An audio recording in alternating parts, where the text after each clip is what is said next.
Ladies and gentlemen, welcome to the Groyper Report. Tonight, we have some groundbreaking news to share with you. Welcome to the Groyper Report. Introducing the most racist men alive. They are shutting it down as we speak. Welcome to the Groyper Report. Sexist. Racist. Phobic this, phobic that. Terrorizing women across the country. Telling them to wear clothes. Saying all women are mid. Minorities fear them. The president has them on speed dial. Guess what? Your body, my choice. Brought to you by Frog Aura Maxing. Brought to you by Frog.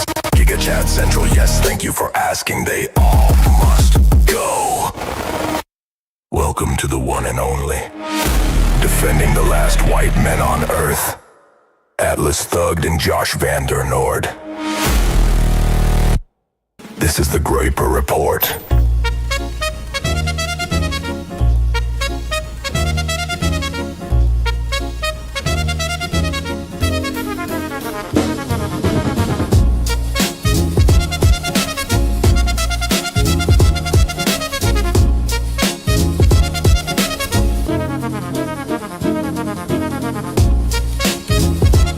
Ladies and gentlemen, welcome into another edition of the Groyper Report. I believe this is the 22nd edition of the Groyper Report. Welcome to be back in studio with you guys. Yes, I am in full wigger gear. I will not be hearing anymore. Thank you for that. And I'm joined by my co-host, Chubby Jared Kushner, a.k.a. Josh Van Der Nord, a.k.a. White Boy Regular Voice. What's up, everybody? Happy to be back with you guys. Mogging Atlas as always. What? Who said that? Who said that? What? Who said that? Find them. No, just kidding. You got Trailer Park Jack Sparrow and Josh Van Der Nord. That's good, dude. I like Trailer Park Jack Sparrow. I'll take that. What's up, everybody? What's up? What's going on? And lovely edition of the Groyper Report. We're kind of settled in now at this point. You guys know what it is. No more formalities. No more. Only fun from here on out, actually. And we're actually picking right back up where we left off last time, and we're continuing our debate over. No, I'm just I'm just kidding. We're not doing the science debate again. But we are here to present the Groyper Report. Forgot about that. Yeah, we're going to be covering front to back from Monday to Thursday, not Friday, because there's no show on Friday, of everything that is Nicholas J. Fuentes and the America First show, going from Monday, Tuesday, Wednesday, Thursday, covering all the events that took place this week. And that would be the Richard Spencer and Andrew Wilson debate, debacle, whatever you want to call it. That would be Hassan Piker being banned from the UK and hopefully being thrown into the Atlantic Ocean at 1,000 miles an hour. And also, we're going to have a little bit of a discussion over just the little bit of the Iran war. But I think the main thing that needs to be discussed, I'll pose the question to you guys as well as Josh here. Is Sneeko the most performative male alive? Go. Oh, dude, absolutely. I mean, I haven't said much about Sneeko because he's not topical. I mean, let's be honest, Sneeko. Hello. It's just this Billy voice smile. I'm cracking up. He doesn't call me Basil. I don't get it. Because I said from the time he called in, he looks like Basil, from Brazilian Thought. Just a skinny, okay. fit version. Yeah. That's what Smelly Balls looks like? I only see him as the Weeknd, bro. I just see him as the Weeknd. But he's see, blinded. He's blinded enough, by the right? lights, bro. Yeah. But my bad for interrupting. It's all love, Smelly. It's all love. Okay. It is. It's all love. He picked you over me earlier today, dude. I was heartened by that. Of course. Smelly and I, we're connected. Okay. Our love is our heterosexual sexual dynamic is unmatched in the Groyper sphere. So no. True. It is true. No, I'm kidding. It is true. But very sexual. So yes. Sneeko The truth is, the only reason I even think about Sneeko these days is because it comes up on Nick's show. Like, is because I don't even think Nick, about you. No, yeah, well, I'm not even kidding, dude, because you guys know by now, I'm never on Twitter. I like not even posting on Twitter. I'm like literally, I don't even use the Twitter app that much. Yeah. Like, I'm not super plugged into what's in the news. So my, like, what I see comes through Instagram and TikTok for the most part, which means I'm getting like the normie sphere of things. I'm getting like what your average person is seeing. Yeah. And it's not Sneeko. It hasn't been Sneeko in a long time. The only reason I hear about him is because of Nick. And it's so funny because when I do see him and stuff, it's exactly what Nick said earlier this week, which is it's just like clout chasing. You know what I mean? Maybe you can speak more to his takes because like the Cole posting on Twitter. I have no frame of reference. I'm not sure what they're referring to. Oh my but I hear a gosh, lot about dude. it. Like one of these examples, like the Cole posting, one of the examples is the fact that you remember when the clip from Nick was going around where he was like, I miss Obama? Yes. And it was like him like only like halfway, like as in like Trump fucking sucks. Like that was kind of like the toss in there. It was like a week later, this post from Sneeko, man, I really miss Obama. like wholeheartedly posting Cole. There's a recent one from the other day. I can grab that one. I'll put this on screen actually. Let me find Sneeko here. And put this on screen for you guys to see. Because I'm not looking at this Cole alone. We are on his page here, but there was a recent post from him. This is what everybody's referring to for the most performative male alive, by the way. This is what Nick responded to, not this specifically. But it was this clip posted by somebody of like the Knicks winning. I think this was game 1 in the finals for the NBA finals. And then everybody came out the woodwork and said, Sneeko, New York doesn't even claim you. This one though, dude. What are we doing, bro? Like, would you let this guy go in the male bathroom? Or would you say, ma'am, the woman's just over there? He looks like whenever you see like a Catholic priest repping like a team they like, you know what I mean? You know when you see like religious figures, but they've got like a foam finger on. It's like the Pope has a foam finger every once in a while. That's what this looks like. Yeah, that's actually hilarious. That's actually hilarious. But this photo is just like, it's so cringe. I'm gonna try to. I love like go back to it real quick. I love like the white tourist couple behind them. Just like, what the hell is going on? Like the woman looking at the camera, and there's just this chimpanzee posed up with a. Is that a Knicks? It's super blurry on my end. I guess it's a Knicks jersey. Yeah, it's Knicks jersey, but like, look at this woman, dude. She's trying to figure out if that's a man or a woman too. The same thought I had. Yeah. And this is even the worst one. He has one where he's literally wearing a skirt. Well, like, okay, so it was super blurry for me. I thought this was like a Muslim thing. What is he wearing? It looks like a garbage bag. That's what I thought too. Like a personal training outfit that you wear to like sweat more. It's like meant to be worn at the gym. Okay. Not outside. This is something I was thinking about earlier. Zoom back in on his face. He's got okay, and I'm not even saying this like to be funny. It is just like what's that guy? Prosopa Insights. He had not like, we all know the like haha black people monkey, like funny stuff, okay? But haha funny. But they don't but they funny. don't but you know what I mean? It's like when we say that about black people, we don't mean like actual monkeys with tails and stuff. He looks like the monkeys with the tails. You know what I mean? Like where the face. But okay, but it's not. You know what I mean though? Where the mouth, like the lower jaw. This is a good image of what I'm talking about from the side profile. The lower jaw sort of protrudes past the forehead. They're not like like kind of evened out. You know what I mean? Well, why don't we ask Grok? Okay, we're gonna ask Is Grok. he a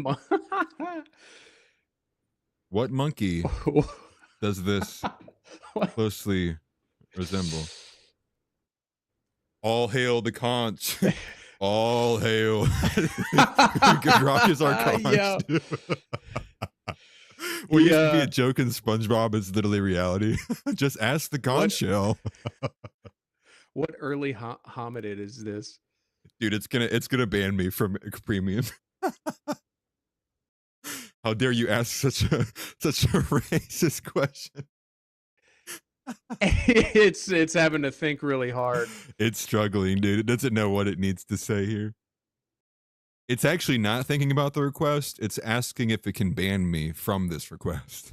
That's what it's thinking about. That's funny. But I do know what you mean by that. And it's true. Yeah, I mean, yeah. like the brown coal posting from Sneeko is just, it's gotten so out of hand. And you guys know me. Like there we go. It answered. That's crazy. A well-groomed Emperor Tamarin monkey. Man, okay. Let's go find one. Oh boy.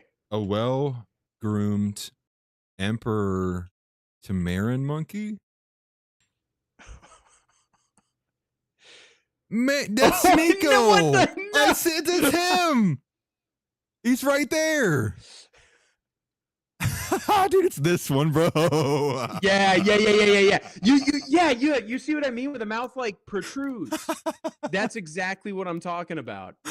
Dude, the one on it's black to the left of the one with the white mustache. This one right that here? one, dude. Yes. Look at that. Yo. Dude, we're posting a banger right now. Hold on. Hold on. Oh, no, How am I dude. forbidden? How am I forbidden? Get out of here, dude. All right. We're doing this right now. Oh my great googly moogly. We're doing it, dog. You gotta edit him with a Knicks jersey on. We gotta find a good one of Sneeko now. I'm kind of dude, and the one with the white mustache looks like Zeb. We need to find well-groomed Emperor Tamarin fat monkey. Yeah. Stocky monkey. Oh, dude. Okay, we gotta find a good one of Sneeko here, dude. Oh, here we go. It's perfect. Another banger getting posted, dude. Save image as. Here we go, dude. Come on. This is how we do it, dude. Just like this. You guys ready? Well, I gotta check. Corporate wants you to find the difference between Oh, that's good. these two photos. Yeah, dude. Okay. We gotta do that. We gotta do the square crop. Okay. There you go. We'll make it a bit bigger. That's perfect, dude. Okay. And we gotta upload the second one. Where's the monkey? There he is. There he is, bro. Sneeko's blocking me after this. But anyways, this is really cool. Oh, no. Oh, dude, I totally forgot he followed you. That's crazy. I know.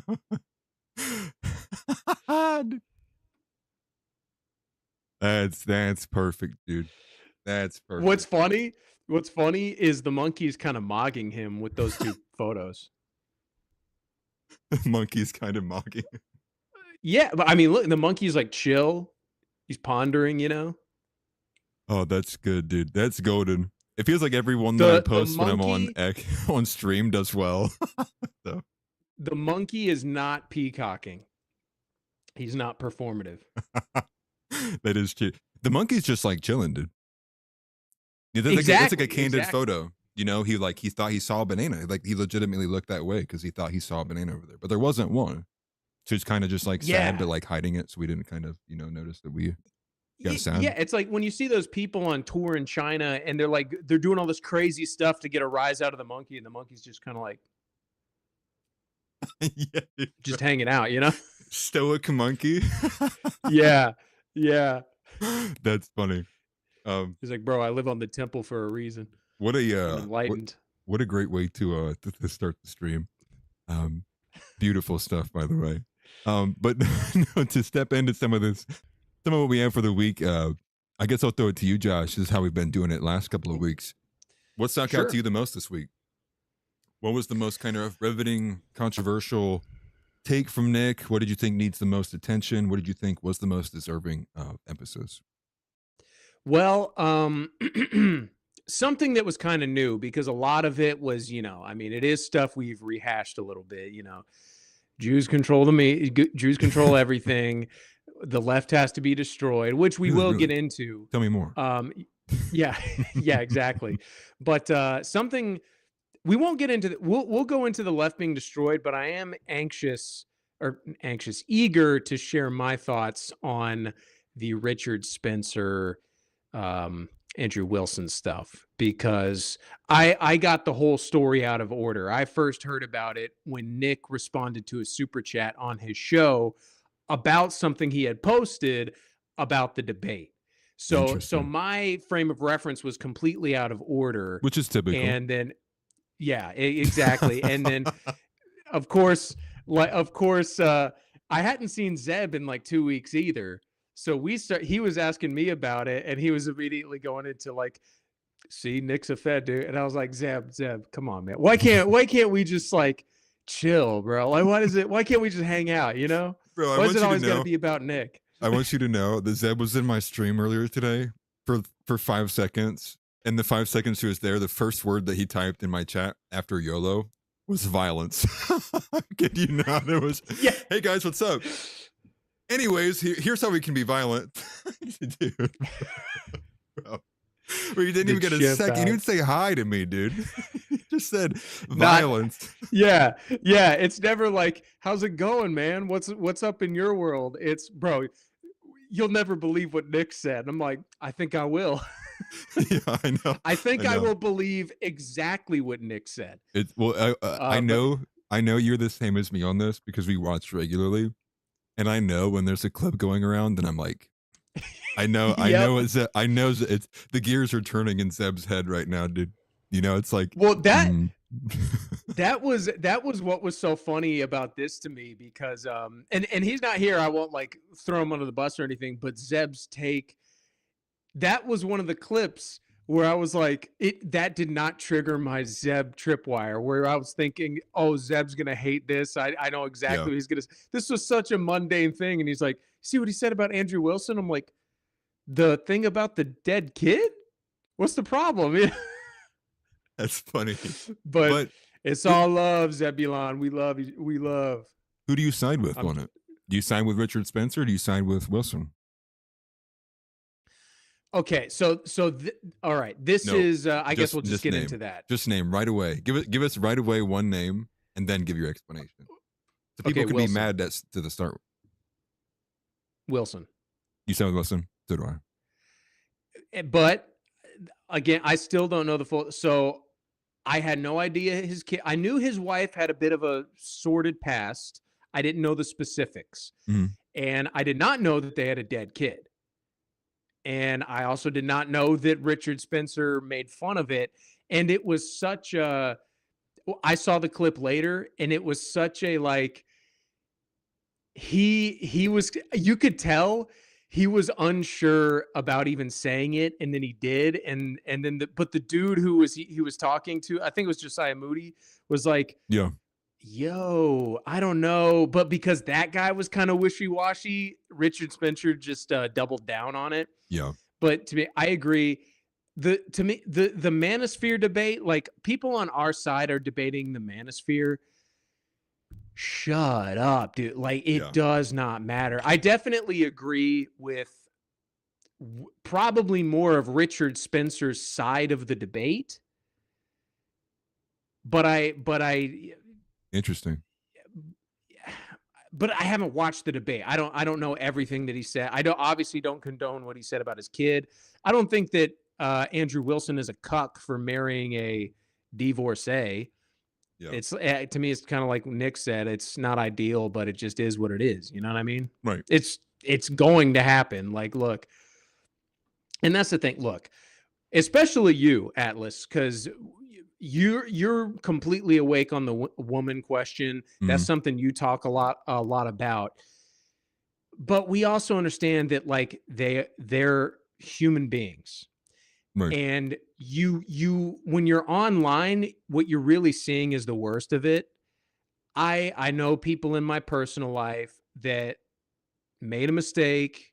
They had kids. They're divorced. It didn't work out. But having the kid kind of snapped them out of it. And now it's like now they're actually kind of an ideal person. Yeah. But there is you know what I mean? So it's like, Yeah. it is what it is. I guess for me, it is the element of like, I do ultimately think the most important thing to be paying attention to is the children, like what's best for the children. I think that that's obviously a question that needs to be entertained. Not to walk away or step back from anything that I'd said, but I do think that there is an element of this that's tricky for me, because I think especially as for Christians, I think we all understand like what the lowdown is for how Jesus viewed marriage, right? And that's the one thing that kind of trips me up on all of this too, which is I agree with Nick's take on it. I thought what Richard Spencer was I thought it was just shitty just because he didn't even know. Like he said he did research, but then like literally had like the story completely ass backwards. And it's like, so who did you even like listen to? It made no sense to me. I took like 2 seconds to go look up the old article and when Brittany Venti was doing this last year to like see what the details of the story was. And that is the concept of like divorce is like, unless the marriage is like annulled or it's recognized like by the church. I mean, like you basically like you're still married to that person. Just getting a divorce through like the government. It's like, what even is that? That basically does like no statement on it. So to me, there's a part of that where I'm like, I think in the most perfect scenario, we would not recognize these things. We would do everything in our power to reunite the original people involved in the marriage, the original father and the original mother, and you would work on that. You would have help through the church. But again, not everything's ideal, and our marriages aren't ran through the church. Our marriages are ran through government. And I think with all that aside, I think comes this like the pragmatic sense. I kind of think about when Jesus said to the Pharisees like on the Sabbath, and he was like, so if your ox broke its leg on the Sabbath, you would leave it to die? Like, surely you would not. I can't remember what chapter this is from, but this is what he says back, and it was kind of like a takeaway from Jesus where he was saying like, surely you have common sense, right? Like, surely you would not hold through to principle even despite like there being an obvious thing in front of you that's like clearly you should handle this. And donkey in the well, was that what it was? Thank you, Caleb. So to me, I'm torn between those spots, which is I think we should do things that honor marriage and we actually treat marriage as a sacrament that it is. But at the same time, I think in these scenarios, the most commonsensical position, given what we have in the society, what you can do right now would be like, well, it would be easier for a father from an unideal scenario to step in and help take care of those kids. I think the most specific context with Andrew Wilson, however, that I think is right, and I think Beardson is correct on this, is that he does approach everything from a look. I'm Chad, right? Like I'm Chad. I'm arguing for Trad. I'm arguing for from a position of reactionary towards feminism and pushing for patriarchal values. But he never leads with take it from me, right? That's where he should be leading it from. He should be leading in going, take it from me. I'm in an unideal scenario, and these are the pains that we've had to deal with. But you never hear that, right? He always gets super defensive about it, and I think that is a huge weakness. He should open up about it and be like, the reason why I'm doing this is so you guys don't end up like me. So you don't Mhm. end up in a situation where your options are so minimal, or your only option really to get married is picking amongst the nuclear remains of what exists in the single mother market. But he never does that, and so I think that would be a fair criticism to levy against Wilson. That couldn't have said it better myself. That's kind of what I was getting at, which is that if it were me, if I were in his shoes,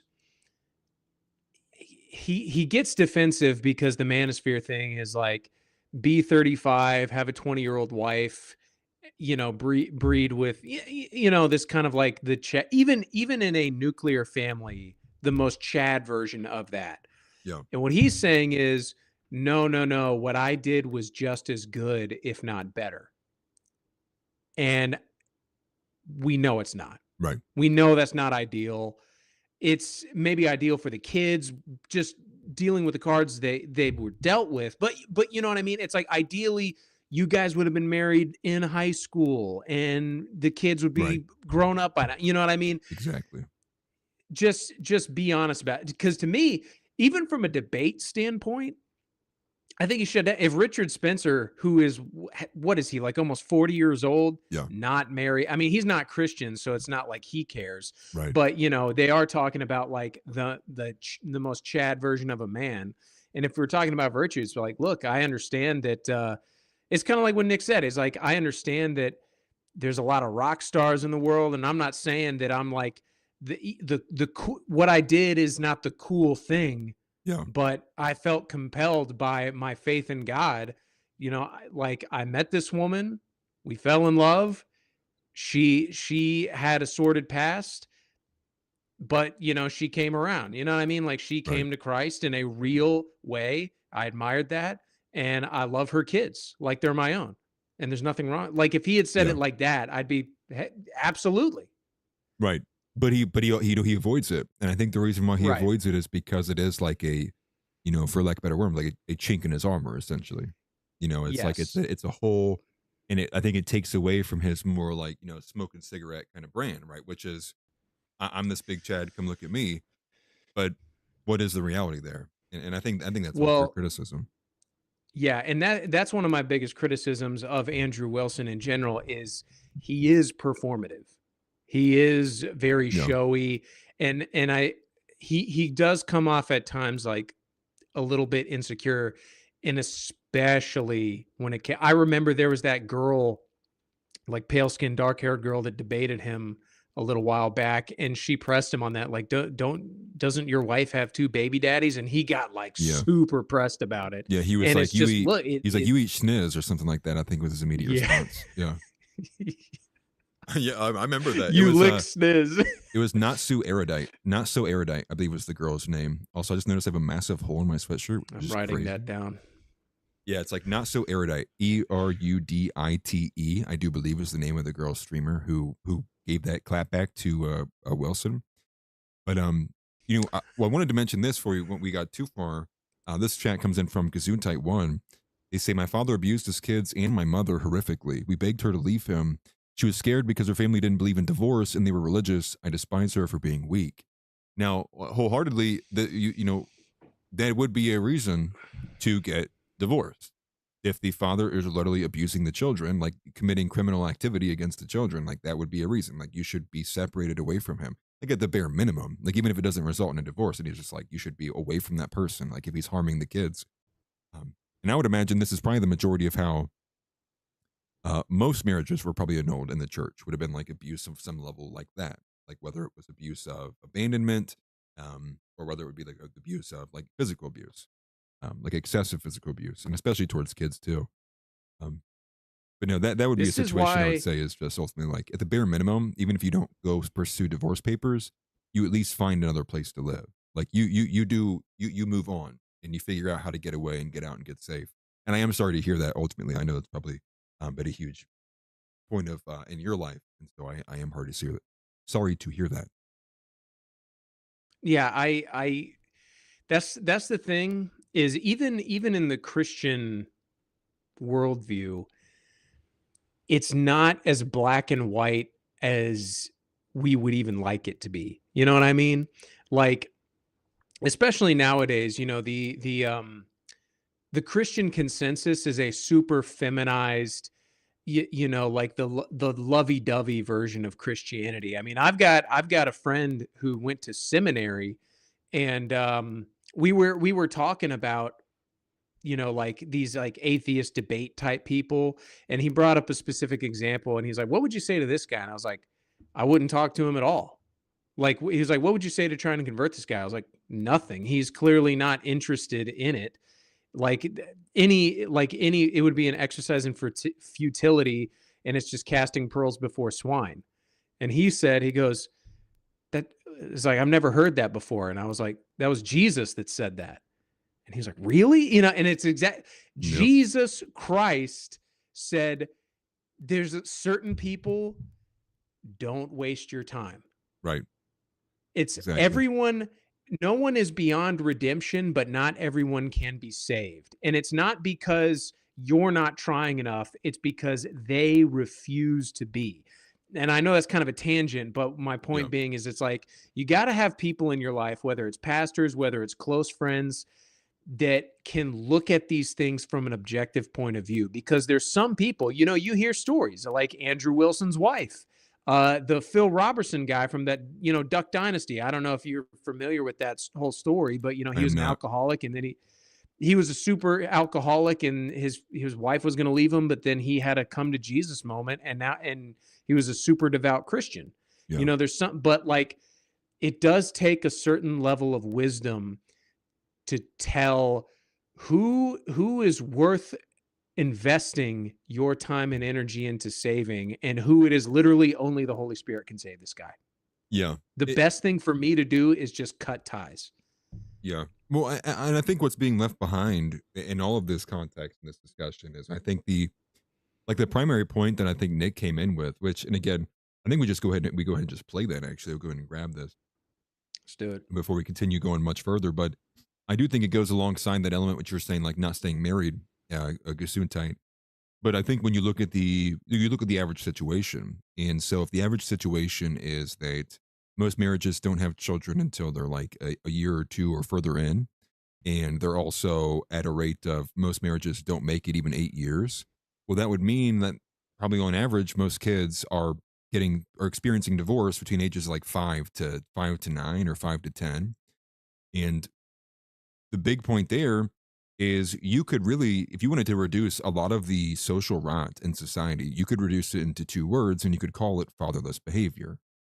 Fatherless behavior on females, fatherless behavior among males. And the point there is, like, this entire society is actually, both in terms of like governmental direction, but also in terms of authority in all the other institutions, but even the authority in the home of the average family is indicative of not a strong father figure. And so you don't even have to not have a father in your life to end up with a kid with fatherless behavior, because you can just have extremely weak-willed individual. You could have a super, super weak father and father figure who just lets the wife run over him or doesn't put his foot down on things. And I think that was kind of the main point Nick was coming in at, which is any person or any amount of effort that seeks out to prevent that from continuing, or to put a foot down, like in the situation there with the Wilsons, like being a father in the life for those children, being a model, or being someone who could step in and have integrity, that would be willing to take that on, is better than the alternative, which is no father in the home, no presence of patriarchy. And that's the point of which I agree with wholeheartedly, which is we would like to pursue less fatherless behavior overall in society. And I don't think anyone would disagree with that. But anyways, here is the clip. Let me grab it here. This is the big one. I believe this is the actual full going off moment. And I do think there's a great monologue here from Nick. So we'll go ahead and put up on screen for you guys.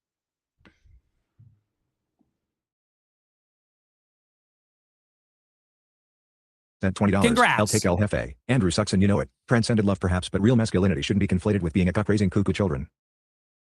Yeah, you're just wrong about that. That's just a LARP. Sorry, that's just a LARP. When you say things like that. Conflated with being a cuck. It's not about being a cuck. It's about, then this happens in people's lives. Two people find each other. It's never under ideal circumstances. I think anybody would grow up and they want to marry their high school sweetheart. Everybody wants to grow up and have a glamorous, wonderful, beautiful life where nothing bad ever happens. And you marry your first love and you have lots of kids and you have a picture perfect life. But that's not always how life goes. And sometimes for one reason or another, people get older and they find people and they break apart, or they don't find somebody and they grow older. And look, what happens is that people, for whatever reason, will fall in love with each other.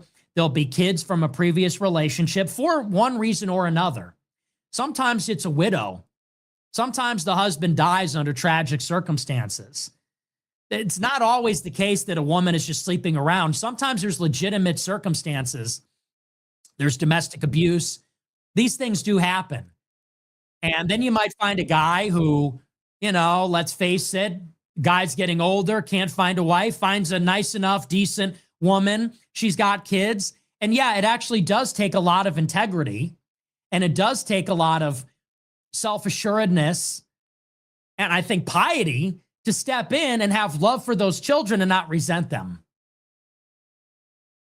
Because you can be mad that your situation is not ideal. You can be mad that you didn't have the picture perfect life, which I think all would agree is ideal. I think anybody would agree the ideal is that you fall in love with your wife. You're both virgins. You have kids. They're your biological kids. I think anybody would agree that is the way anybody would want their life to go. But that's not always how it happens, because life is complicated and people are complicated. And sometimes people have a circuitous road to happiness, to their family. And it actually does take a ton of integrity. And that actually is real Christ-like masculinity to marry a woman. And if she has kids, treat them as the innocent children they are and love them because they need a father, not resent them because they threaten your ego or challenge your ego. So don't give me this, it's wrong. Come on. Don't give me that. Come on. Don't give me that. That's a lot of nonsense. And, look, every child deserves a father. A lot of people don't have a father, would like a father, and it shouldn't be taken out on the children. So that's all a fucking LARP. And I'll say something else. I do believe in Jesus Christ. I do believe in mercy. I do believe in forgiveness. I do believe in charity and magnanimity and grace. These are our values. This is what it is to be good. These other people that are talking down on that are not role models. They're not role models. They're not people that I admire. They're not people that have a lot of integrity themselves. So I really don't like that people are going after. I mean, listen, I don't agree with Andrew Wilson on everything. Him and I, we obviously have we agree on a lot of things. We have somewhat different politics, but that actually is a decent man. That is actually a good man. He's got a good wife. They have a nice family. He's doing the right thing. He's being a father for fatherless children. That's commendable. And not everybody can do that. Not everybody would do that. But it takes a lot of integrity for him to do that. And he should be admired for that, not ridiculed, not made fun of. People shouldn't glibly say that's gay, that's being cucked. I think that's very cheap and it's very low. It's very easy to say that, especially if you're somebody that is not very responsible yourself. Not for nothing, but consider the source. I don't like that. I saw the first clip where Spencer and him had a disagreement about the rules. I didn't see the final clip where Spencer's making fun of their dead child, as if that's appropriate, as if that has any quarter, as if that should be tolerated in any way. He's saying the parents were reckless. That's why their kid died. Why go there? That is so wicked and so wrong. And for people to think that's funny or people think that's banter, I really question whether you have a conscience. And you know me, I'm a troll. I like to have fun. I think things are funny, but that's just so beyond the pale. And then to throw out, oh, that's gay, that's cocked. That's easy to say when, you're living like you think you're a rock star, living an irresponsible life of your own, and everybody else is supposed to pick up the pieces. The fatherless children, the women without a man, we're all supposed to pick up the pieces for the rock stars. that think that's gay and that's cucked and that's for losers and that's for losers that love people. I mean, that's no way to live. So I just really question, who are the role models going to be? It's fun. It's funny. It's cute. It's funny. But who's the real role model there? I think Andrew Wilson's the real role model, actually. I think he's actually the upstanding guy. And I say that with no animosity, but I didn't like that. And that was wrong. That was wrong. We should be able to say with conviction, that's wrong. And I don't think that sets a very good example, actually. I don't think that's cool. And I don't think it's funny. So, I like Spencer. He's a friend of mine. I like his content. I think he's got some interesting ideas, but that was wrong. It was wrong. And it was shitty. And it was wrong. And if you have a conscience, you should be able to differentiate between those things. Okay, you disagreed about the format of the debate. You bring their dead kid into it. What does the matter with you? Who says something like that? It's just not right. And so anyway, I had a big problem with that. I didn't see that clip, and that's why I had to say something today. I don't want to, intervene in another debate, intervene in another drama, but yeah, I saw somebody saying, "Oh yeah, he's a fucking gay cuck. Oh, that's real masculinity." It's like, okay. So anyway. Didn't like it. What I would say in the overall here is I do understand like a lot of the guys' response to this. I know many people who are like in the immediate were like in a full agreement with Spencer. They're like, yeah, that's gay, that's cucked. And I guess the bone I would throw is that I do think when most men kind of live in this society where we're looking and staring down the barrel of 12-hour shifts and working 60 hours overtime and having to put on the maximal effort. And when you arrive home, your dinner plate has like 2 measly chicken nuggets on it, one's half-ate and the whole thing's cold. You do view and look at a lot of these situations with a bit of bitterness because you're everything is so ready to emasculate you. Everything is so ready to give you what you feel like is not like your fair transaction or your fair worth. And so I don't have any really strong bad feelings about people who, had a knee-jerk reaction to it and were like, no, F that. No guy should ever be doing anything like that. Especially because it is like taking in the society we currently live in, where the majority of women basically have all of the authority and no responsibility, that never being accountable for their actions. So like I don't have any ill will or anything towards people who reacted in the moment like that. However, again, I do think ultimately that Nick's take here in the overall about stepping in and the integrity needed to fatherless children is the right take and is the correct take.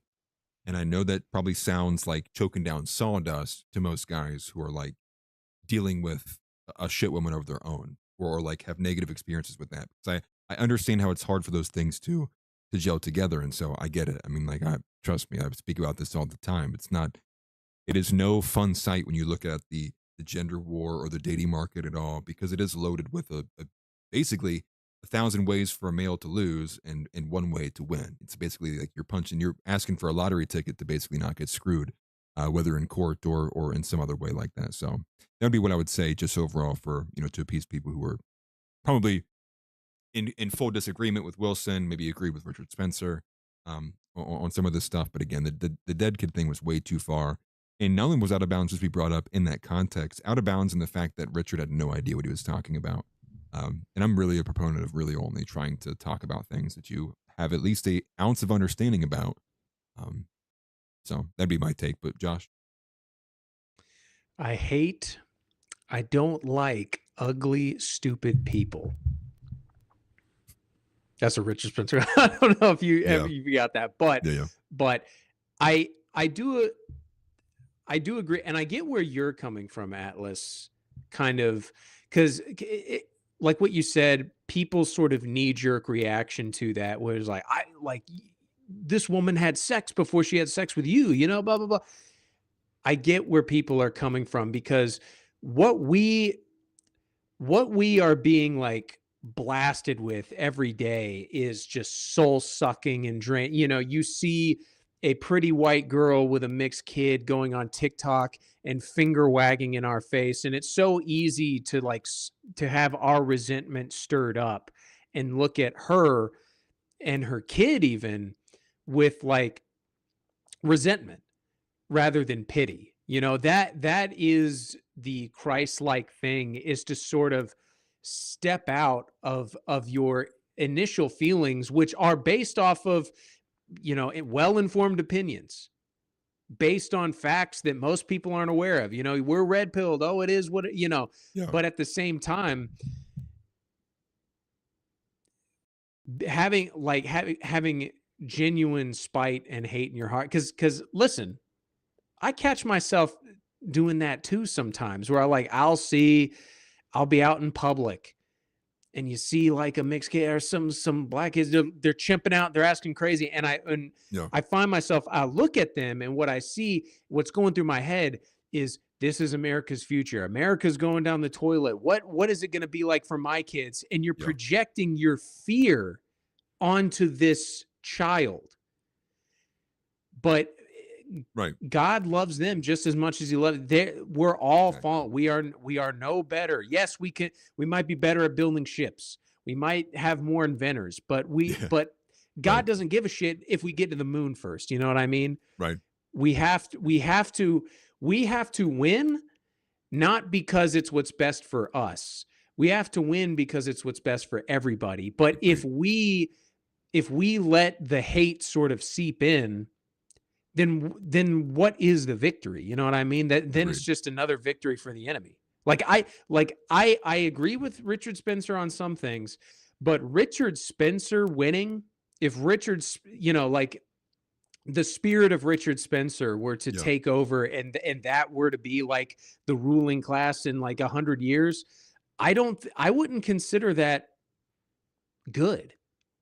It would. Would it be better than like Vivek Ramaswamy in maybe a tangible, like worldly sense? Sure. Right. But like, would it be a nation that God would be proud of? You know what I mean? Right. Exactly. I mean, and by all accounts, many people would still argue that, like, Richard Spencer's left wing, and I think he is in the most truest sense. Like, he is a classical liberal. And, I kind of went back and forth on some of his arguments that he did lay forward that was kind of wedged in between the crash out at the beginning and then between, the dead clip at the end. And he kind of put forward his argument of what he was kind of against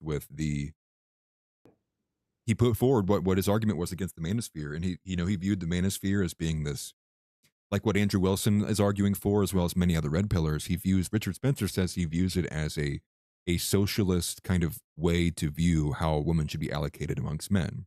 And so he's kind of more so arguing for how it already currently is, which is he's basically, I mean, if you reverse his argument, he's basically saying he's for the current status quo, which is that all the Chads get the majority of the women. Like he was arguing for a more natural law, and he was using that by looking at how rare a moment in time like the 1950s was.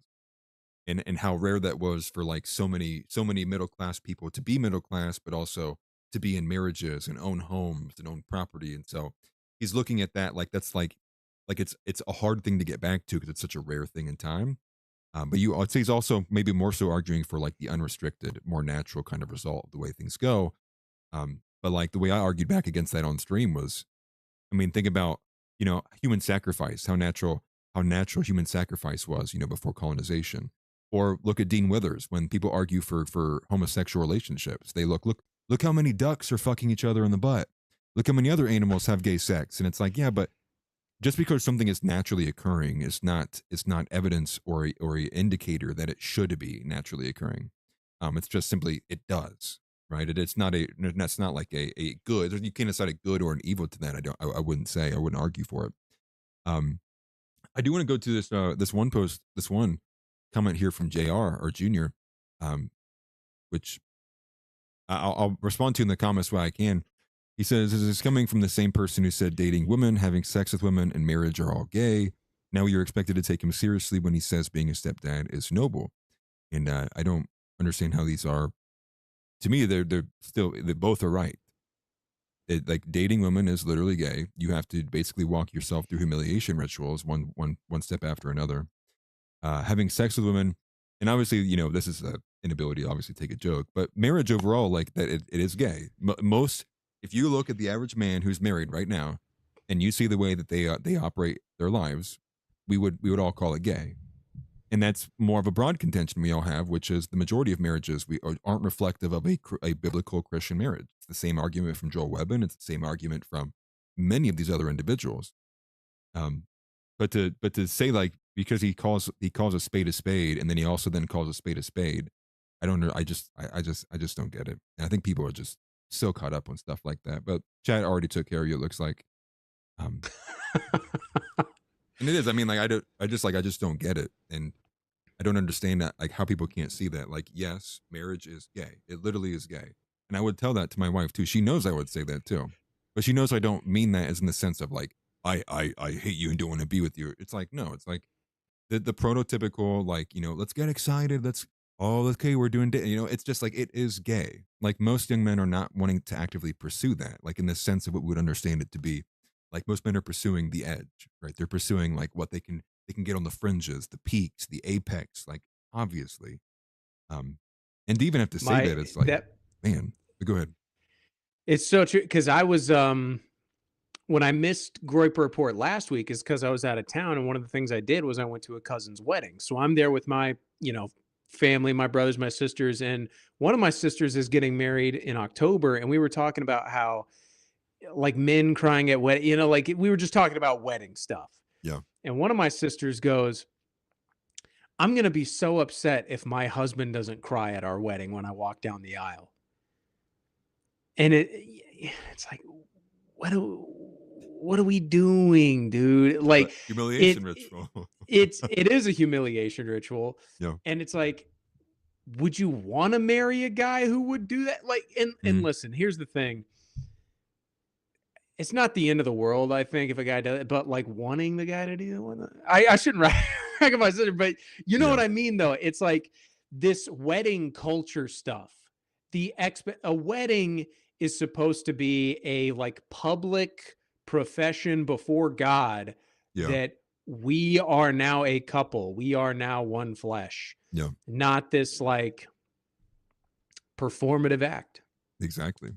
Covenant, and again, covenant before God should be happening. Most places, I mean, it should be happening inside the church, with an actual someone who's literally like licensed, right? Someone who has the ability is deemed as a deacon or as a pastor. And it's you asked the question too, like why is it even an ask, right? Why do women want that? And again, you just go back to you never take woman at her word. No woman. What a woman says she wants is never actually truly close to ever really what she actually wants. And sometimes it's a matter of not having agency, and sometimes it's a matter of manipulation and subversion. But you think about that too, and it's like, why is the expectation not that the woman's crying? Like, why is it the other way around, right? You go like, should the woman be crying that like she got picked, that she's not being left alone at her father's house, as other men ignore her for better, fairer ladies? It's like, it should be the other way around. This whole like, the men crying thing, and I'm sure you've probably seen that similar video that's used, and it's the guy's like turning around, he's all red in the face, and it's like, dog, calm down. You knew this day was coming. It's like, what are we doing here? Especially when you know what the average, physical reaction from a female is to her husband or male partner crying is. It's like, well, why is this a want? And it's obviously it's part of the humiliation ritual, and I think it sets most marriages off on a bad foot. I think if you start your marriage by the fact that like you're like day one, your husband is weeping, right? I think that does put a little bit of a sour taste in, I think, most women's senses, if you will. Maybe not all of them, but I do think a lot of them are asking for something they didn't want in the first place. But what's up, Daily? Right? Yeah, good to see you in your room. What's up, dude? It's one of those things where it's like they think they want it, right? They think they want it, but they don't. But they really don't. Right. Agreed. How funny would it be to like have like a handkerchief, or you see some of the guys like they're like dabbing their eyes during the wedding, and how funny would it be to like pull an Erica Kirk during your wedding, like you're clearly not crying, like you're just kind of standing there during the ceremony, like The most I can do is the pyrotechnics, and then I jump in the air and fireworks shoot up. Yeah. You know, it's like that's basically all I could give you. I I now pronounce you Charlie Kirk. Which did you see? They're getting ready to roll out AI, like AI versions of him. Who is? I believe Turning Point. Dude, these people gotta go, bro. It's super weird. I know that one of the things they're gonna roll out supposedly is like older video footage, unreleased video footage that of Charlie like telling Erica Kirk she's gonna lead after him. You'll take Turning Point, you'll lead Turning Point after me. And it's like, I don't believe that video exists. And if it does, it's because it's being generated by Google Labs. They're in Gemini crafting. You know, they're bringing in Future and they're bringing in Future and Dave Blunts. They're going in, dude. They're like, we gotta make this a banger, dude. Like it's gotta be bulletproof. Like I was outside TPUSA headquarters and I saw a bunch of Charlie Kirk lookalikes, like with scripts. You know, it was like an audition room. Yeah, and it's like, you know, and part of me too. I just sit there and I'm like, it's been so long. It's just hard for me to believe that the video didn't get released well before then.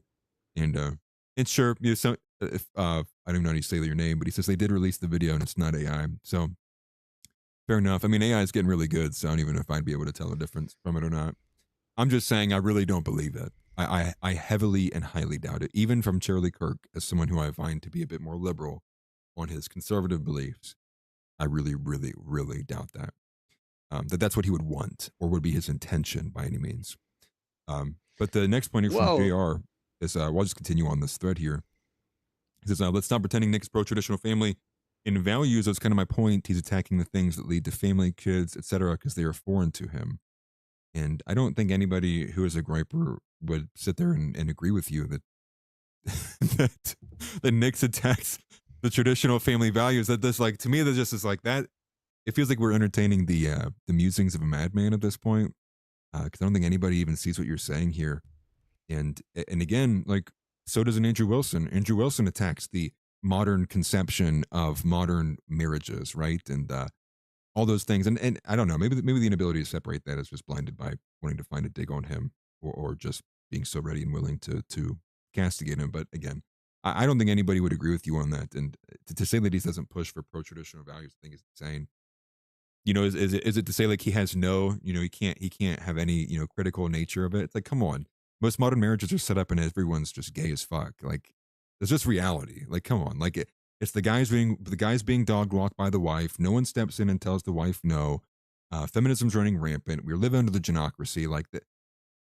But to criticize those things, you're not pro tradition or pro marriage. I just like, no one's buying it. Yeah, it's JR has he comes preloaded with Nick hate and is just filling it in with these excuses. You know what I mean? Like, he made a joke a year ago about how getting married is gay. We'll run with that. Right. And no nuance, no room for, is this sarcasm? Yeah.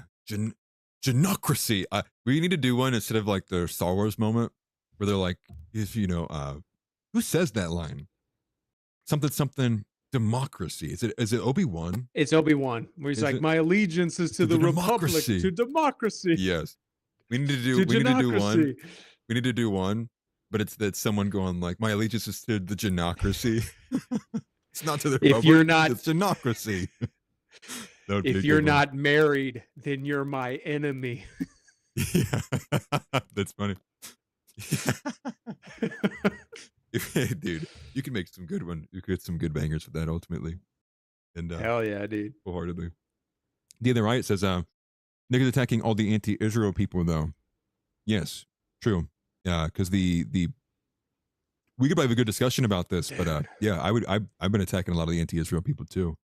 The movement's America first, right? Not to rehash this entire thing, but I would be sitting there, dude. If I saw Dan Bilzerian, I'd fight him in person, right? I'd be like, dude, you gotta stop. But there's a little bit of nuance that you would need to put in there. And again, the concept that being just critical of Israel is not enough. I mean, America First is a Christian movement, and this is what we hold the hard line here, right? It's a pro-Christian movement. We will accept nothing else, nothing less, and it's Christian supremacy all the way. It's a lot more comprehensive and robust than just simply being critical of Israel. Although one of the primary tenets of Nick and America First is overthrowing the Jewish oligarchs, the fifth column in this country in the diaspora. That is like the tip of the spear, and there's much, much more beyond that makes up the value set of what America First is. And so I think when people see he's critical or going against anti-Israel people, I see it. They take that too far as in like he's a Fed. It's like, no, there's other things inside of this that we're being critical of. Much like Candace, much like Dan Bilzerian, much like archetype theory, many of the other individuals is some of the stuff they go way out of bounds on. But go ahead, Josh. Oh, I'm good. No, I'm teasing. Anyways, well, I was like, I'm having a good show with John Ward over here. No, I'm I'm teasing. Shots fired, dude. Shots fired. True. Yeah. What? Shit, I kind of lost my train of thought. Oh, I was just gonna say, it's funny that. So, what's the implication? Nick is attacking all the anti-Israel people, though. The implication being Nick's controlled opposition because he's attacking all these anti-Israel people. I like how they think Nick is the controlled opposition and not the people calling for actual violence against Jewish people. Right. Literally calling to kill Jewish people. I probably shouldn't say that, but Dan Bilzerian is the one saying that, and it's like, we salute the hero, Nick Fuentes.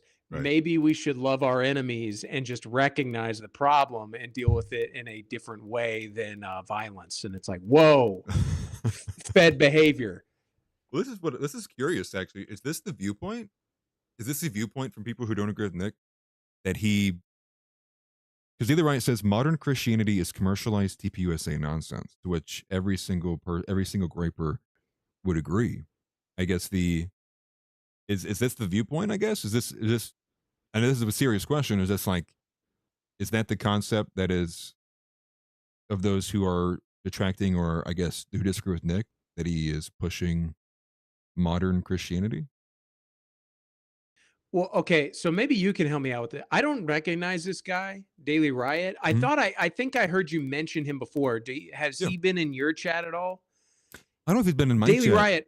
But Daily Riot, the reason why I saw Daily Riot was because he covered my debate with Chuck. And the reason why I saw it was because Foulball let me know that he had. So I'm assuming Foulball's been in conversations before with Daily Riot. But Foulball DM'd me and said, hey, this guy covered your video. And I was like, yeah, I liked it. And I watched the video. I thought you did a good job with that. And I think he's been growing. Are I think you he just Christian? broke over like 8K subscribers. Is he Christian? I have no idea. Okay. Well, if he's on our side, that's one thing. But to me, it's like, if you're not Christian, I'm not going to talk about Christianity with you. Like, I'm not going to debate it with a non-Christian. Yeah, I get that. I guess I was more so like, I'm just curious from him, is that the viewpoint? Is the viewpoint? So what you're saying is that because Nick is pushing a type of pacifism, that it's therefore on par with like the gooey ooey lovey dovey like Christianity of like Southern Baptist churches. That's what I'm curious about. I've not seen this contention before. Because I feel like most people who are privy to Nick on the right know he's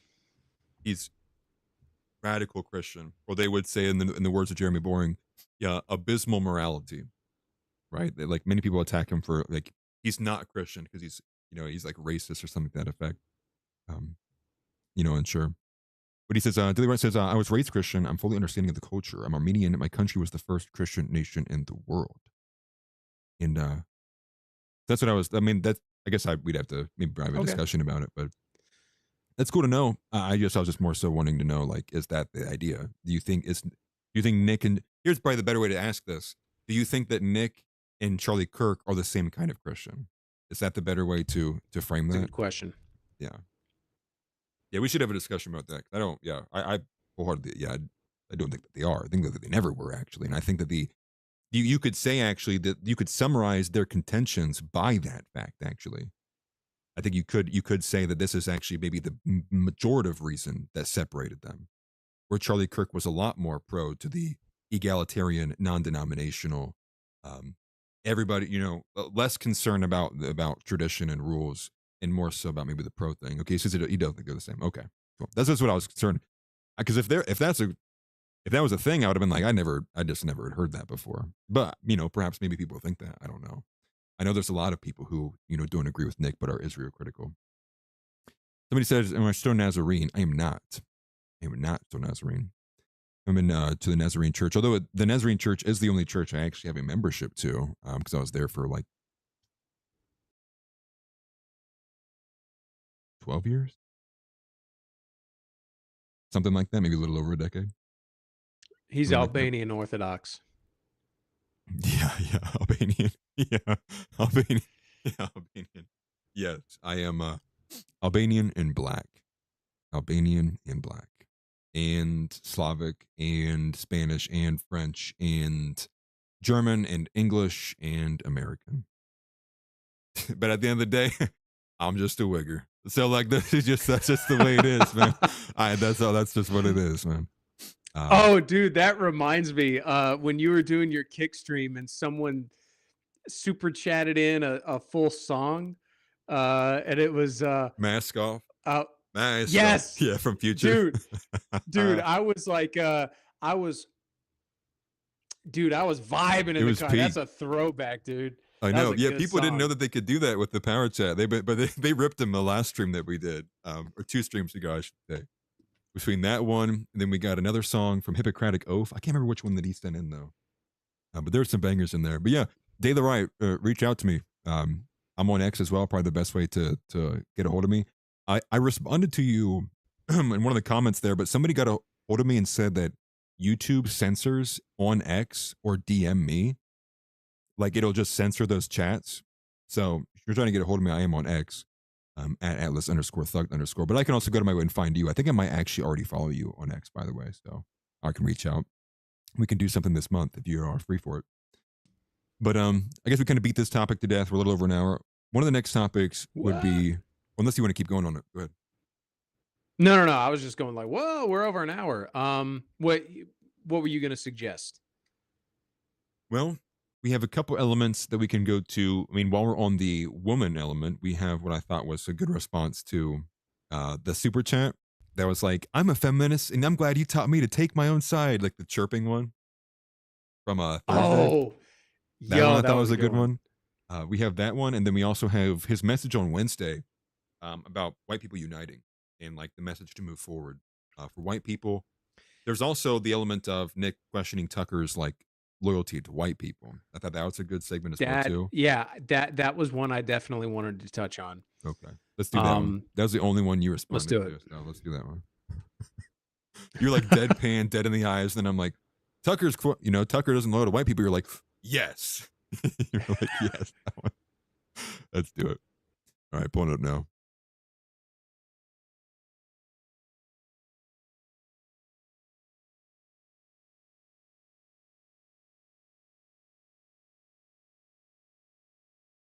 Role in the story of civilization. It's not just for Muslims. It's not just for Jews, blacks, and Hispanics that have a sweeping historical narrative. It's us as well.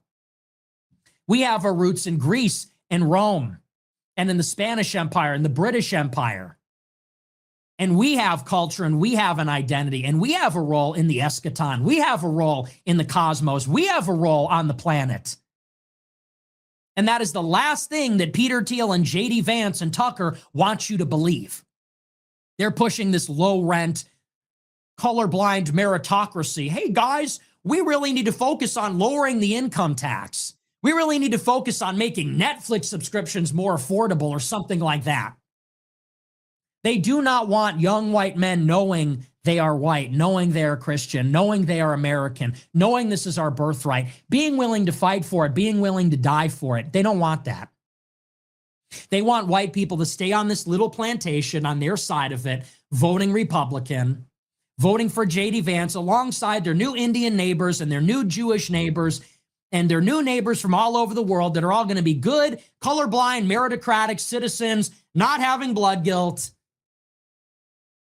That's why they're trying to destroy me. That is why they really have it out for me. So, no, I am not a socialist. I am not a capitalist. I don't believe in workers of the world unite. I don't believe in a fucking colorblind meritocracy. I don't believe in your inclusive populism, multiracial working class populism. I don't believe in any of that. I believe in Greece. I believe in Rome. I believe in Europe. I believe in the church. I believe in our people. That's the America that I believe in. I believe in the founding and Manifest Destiny and Jamestown and the Virginia colony. I believe in that. I don't believe in a colorblind meritocracy where Vivek Ramaswamy can become some billionaire pharmaceutical scammer. That's nothing to me. So anyway, and these are important distinctions.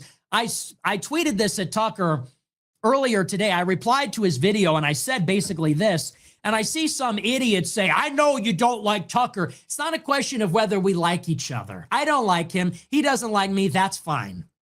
You know, we have no affinity for each other. He's a douchebag.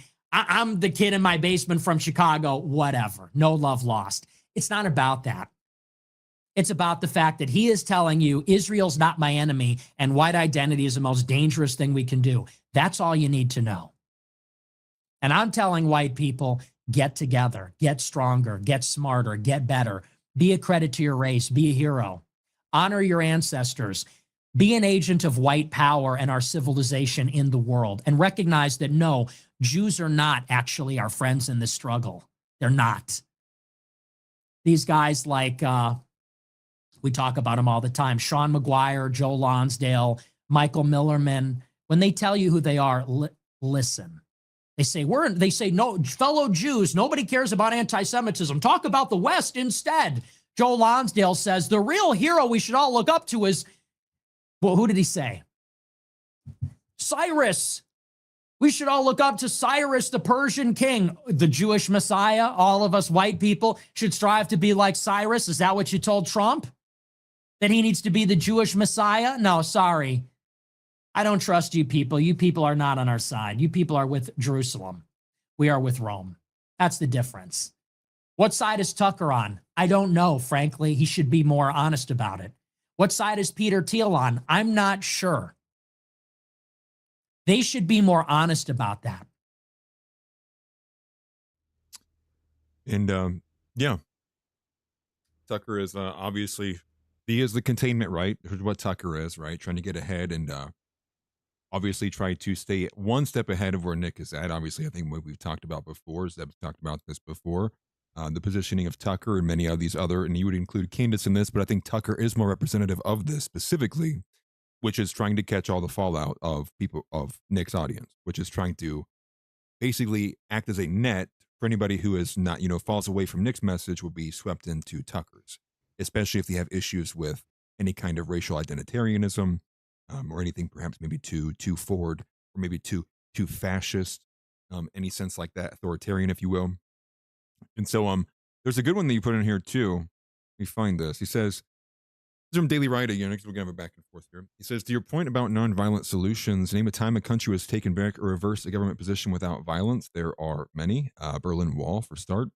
You could look at a bunch of different ones. Velvet Revolution. There's the Singing Revolution, just for some starts. Obviously, peaceful revolutions have happened throughout history. I think this would be the good equation for most people. I think this would be, maybe you can ask Grok, you can ask whoever you want to, look it up yourself. Should look up the success rate of violent revolutions. Just look at that for a minute. And then after you're done looking at how low that number is and that figure, you should also then compare it to the success rate of peaceful revolutions. And then you tell me what you think is a better chance of success. The overall point here is also the pragmatic element of this, which is how are people even going to collectivize it? Many people say and push for violence that they have no plan or idea. Seems to be always a lot of these people pushing. The way I would view it is pushing them to be violent. The only reality is the way it works is they push people to be violent, and there is literally no ramp of which to actually pursue any kind of meaningful end to that. So all the push ends up doing is pushing somebody onto a rail station or a metroway as a subway comes, i.e. the government, or some other kind of element that ultimately puts them in prison and ends up unsuccessful. So yeah, we disavow violence here wholeheartedly. I think trying to pursue violence in a very blank slate format or just a overall element, I heavily disagree with. And Tucker has been recently critical of Israel, but it's not enough ultimately. And his critical nature of Israel is limited to very specifically the government of Israel or Netanyahu. It doesn't actually touch upon the fifth column. It doesn't touch upon the racial identity of Jews, and it also definitely doesn't touch upon the element in the capacity of Judaism, because by all accounts, Israel is a religious nation. It is an ethno-state. You cannot remove any of these elements because it actually defines by the reasons and the mechanics of which they operate, both here in America, both in France, and as well as the rest of the world, and their allegiance to Israel. It's all connected. You can't separate any of them. But Josh. Yeah, 100. So I'm going to have to look into those myself. I've never checked into the violent revolution success rate compared to the nonviolent success rate. Because I'll be honest, I would just assume that the violent ones were more successful. But I think so that's actually very interesting. And I think that kind of speaks to the point, which is, like, I know I'm psychoanalyzing here, but I feel like, how it's almost like there's this fantasy in the American mind of a dystopian, like, world where because people are already so isolated and kept down by anarcho tyranny, there is this desire for like a Walking Dead type situation where I can just get my group together and we can kill whoever's in our way, and we just all we have to worry about is where are we going to sleep and what are we going to eat. And even in that world, those problems are kind of solvable. It's not even that big of a deal. Mm-hmm. So I get where people are coming from, but the truth is I almost think that's cathartic it's cathartic to want a violent revolution, and people are filling that in saying, well, then that's the only way. But it's like, because I've had that conversation with Zeb where, like Zeb says, like what Nick advocates for, which is hiding your power level, infiltrating politics. You know what I mean? Like being on the lurk. Nick said it this week, lurking in DC. Zeb says, well, that's not in our nature. And I don't know that I would agree with that. I'm not like, hiding your cards is not, I get what he's saying. He's saying it's not in our nature to be like as conniving and selfish as like you see in Jewish and Indian cultures. You know what I mean? But to equate that to like being politically strategic and, hiding your power level, I wouldn't go that far. But anyway, that's my 18 cents. Yeah, I will. At the same time, I think there's an element of adaptability here. And Zeb says that all he wants, but I think that's, again, it's irrespective of what did the founding fathers do.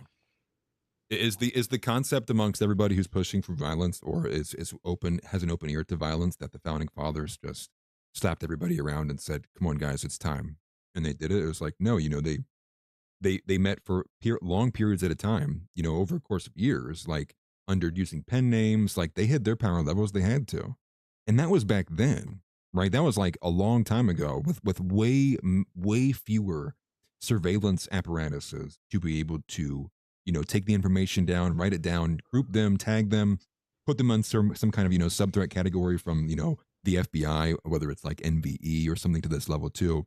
And it took tact. All of it takes strategy. It takes tactics. It takes actually understanding and knowing who your enemy is. And what I find funny is like the CIA. I wouldn't dispute that the CIA has been involved in a lot of operations, but the CIA has not been around, for longer than 300 years. So there's a lot more of history beyond before America's been a part of the world. And I also find it funny you bring in the CIA, but are seemingly pro Tucker. I would imagine from some of these comments, maybe that's not correct, but Tucker being the CIA Nepo baby, as one of the other chatters said, is I find that to be very ironic. If anything's government supported, it is what Tucker is doing. Tucker, who is attached to Peter Thiel, who is pushing for Palantir, which is the modern day version of what 1984 most people feared in that. Whitney Webb has alluded to the Palantir system as basically not needing Jeffrey Epstein anymore, in terms of the fact that if you don't need a handler or someone who actually collects blackmail, because the surveillance system is doing it when your TV turns on or when your phone is active or something of that nature that's collecting data without us even realizing it. And that's part of Snowden's push when you kind of did the initial leak on NSA and what was happening with your TVs.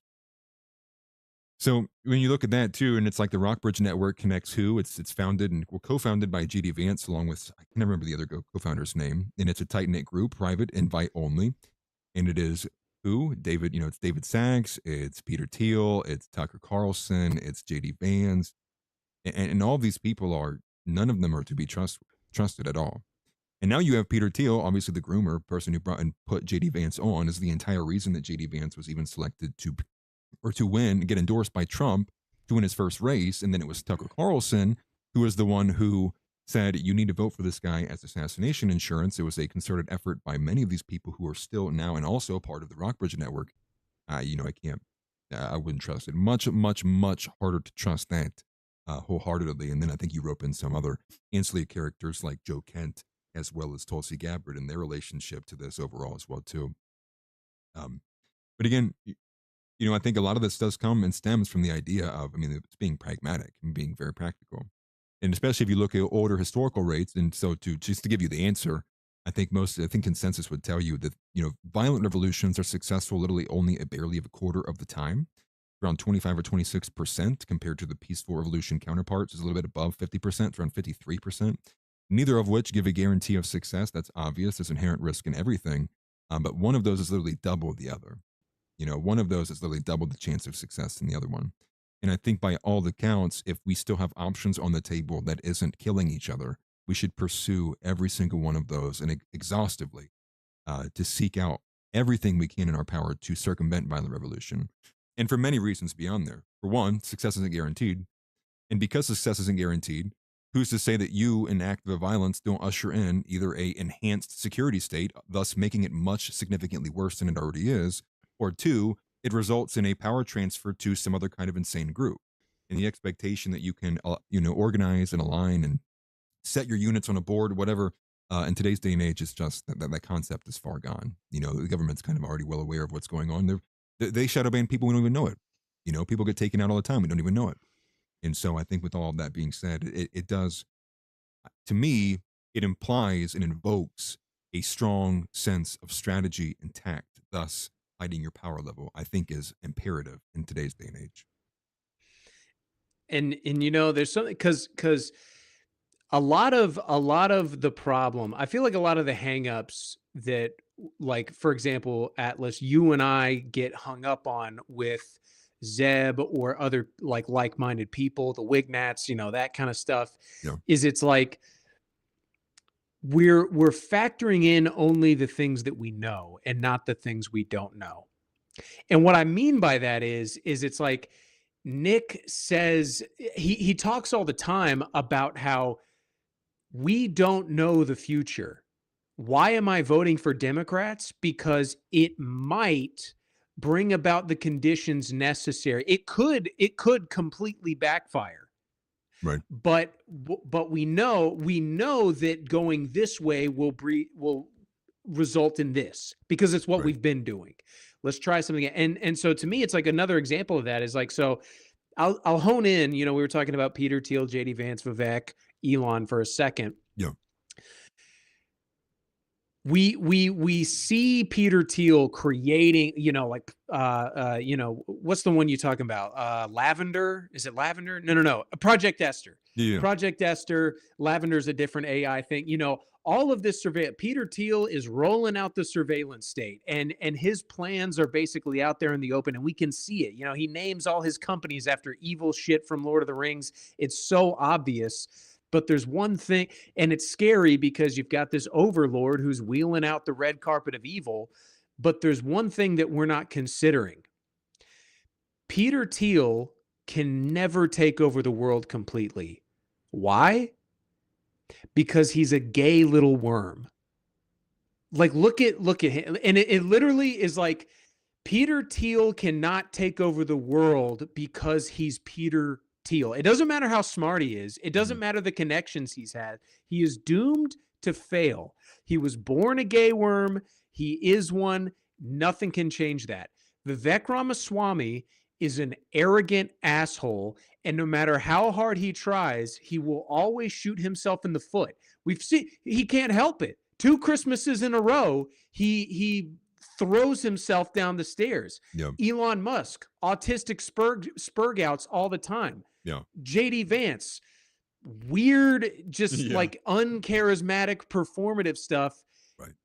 Ironically, Tucker Carlson is the most likable one, but his performative, like him going on that 60 Minutes thing, like was the worst thing he's ever done. It just Yeah. showed how performative he is. These people cannot win. And I'm not saying that they won't kill us, but they won't win in the end. And really, that's what we're about. It's not about preserving Joshua Vandernoord. It's not about preserving AtlasThugged. Oh, really? It's about I mean, we would like that. We'd hope that's baked into the cake. But Yeah. if we have to die so that, you know, Christ can have the future, which he will, He already does. I'll happily jump on that pyre. You know what I mean? Right, exactly. And listen, I know we have disagreements and all, but let's keep it cordial. Although I do have to say, whoever said bro whipped out the Sneeko take, you about made me spit out my drink. So that was funny. Wait. Am I let's be- retarded? I don't get Sneeko.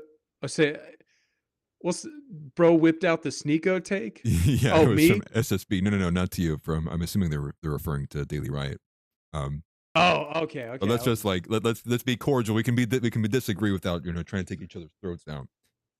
I thought that was funny. I thought that was really good. That's what SSB. I assumed he was Okay. responding to somebody in chat. Gotcha. Regardless, though, these I are didn't get these the are where joke. the contentions are, and understand still like we still probably majoritively agree more so than we disagree. So let's not kill each other over the smaller disagreements. I think that's the most important thing as well. And again, I'm not preaching unity by any means, but I am preaching, understand when people are closer to your side than farther apart. Not isolate yourself long term.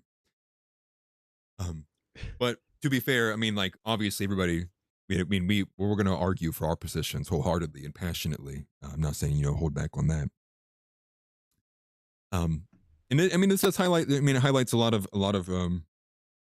I think what you just see overall with the fact that we would say that the JQ has gone mainstream, and I think this is going to be the result of this. I mean, we're dealing with multiple different tiers of people. You have people who have been listening to Nick like yourself for 8, 10 plus years. You have people like people like myself who've been listening to Nick for 6 years, 5 years, 4 years. You have people who just heard of Nick yesterday. So I think because of this, there's varying degrees and elements of people's understanding and comprehension of what the issue is, what they view to be the events that are happening, who they would pin the targets on, who they would put in the crosshairs, if you will. And so I think with that being said, this is going to be some growing pains. This is the year of refinement. And I think this is the purpose. That's the purpose and the intention behind it. And I think, again, that many people are perhaps confused when Nick is so, Iron Fist comes down on certain takes, but I think me and Josh would agree there's reasons. And this is part of the gatekeeping of the movement. If we want our movement to be successful and we want it to remain whole and pure to its original intention, it requires gatekeeping. That this is the whole purpose. Not to say, gatekeeping is good in the sense of when the GOP gatekeeps voices specifically, but obviously they're acting in their own interest. And Seth Dillon would tell you himself that he likes gatekeeping. He thinks gatekeeping is good. And to which I would agree only in the sense of if that was somebody from my side thing. Obviously with Seth Dillon saying that, he means to keep people like Nick, me, you, and everybody else in this chat room out of the GOP and pretend that they basically don't even exist. Or we're insane. Or we're just a bunch of incels, Rizless chud in our basement, right? It's as long as they're able to gatekeep and they can keep us out of the spotlight, they can say whatever they want about us and people will believe them because they'll believe the people in the spotlight, not those who are in the dark. That's just the simple way that it works. Especially boomers just believe whatever's on the TV screen anyway. Yeah, and actually it's very encouraging because there was a me and Zeb have a mutual acquaintance associate, and when me and It's Zeb me. first started doing someone else, when me and Zeb first started doing podcasts, he was of the mind that like our view of politics was the minority view amongst young people. Mhm. And he recently spoke with Zeb, and he's like, dude, I didn't realize how wrong I was. Like, That's good. things have really changed. it's good. You And know what I and would I'm have said like, to him? yeah. I would have shook his hand and said, "Thank you for being honest with me." Like, I'd have been like, Yeah, he's a "Thank good you." guy. Like, He's a good thank you guy. for finally admitting most of us know to be wholeheartedly true. Anybody who's on social media for I think longer than at least 5 minutes, even if you look at some of the leftist discourse, there's a very strong response. And think about where we are right now. Think about the fact that like now I'm like, well, yeah, Nick's a moderate. You know, we tried telling you, and because everyone ignored everything, Nick is now the moderate. Now there are many voices further to the right of him that would seek to do much worse than what we were putting forward. Would seek to Mhm. put America in a position that we would disagree with and find would ultimately maybe not represent Christ, but is still on the right wing. And I would expect this is only going to continue the longer that these attempts of gatekeeping are continued. And as so much as like the rhetoric of the headlines and what's happening in the daily of news does not match what people are seeing on the ground. I think as long as that exists, the Overton window will continue to slide in a certain direction. But Well, Josh, and to go ahead.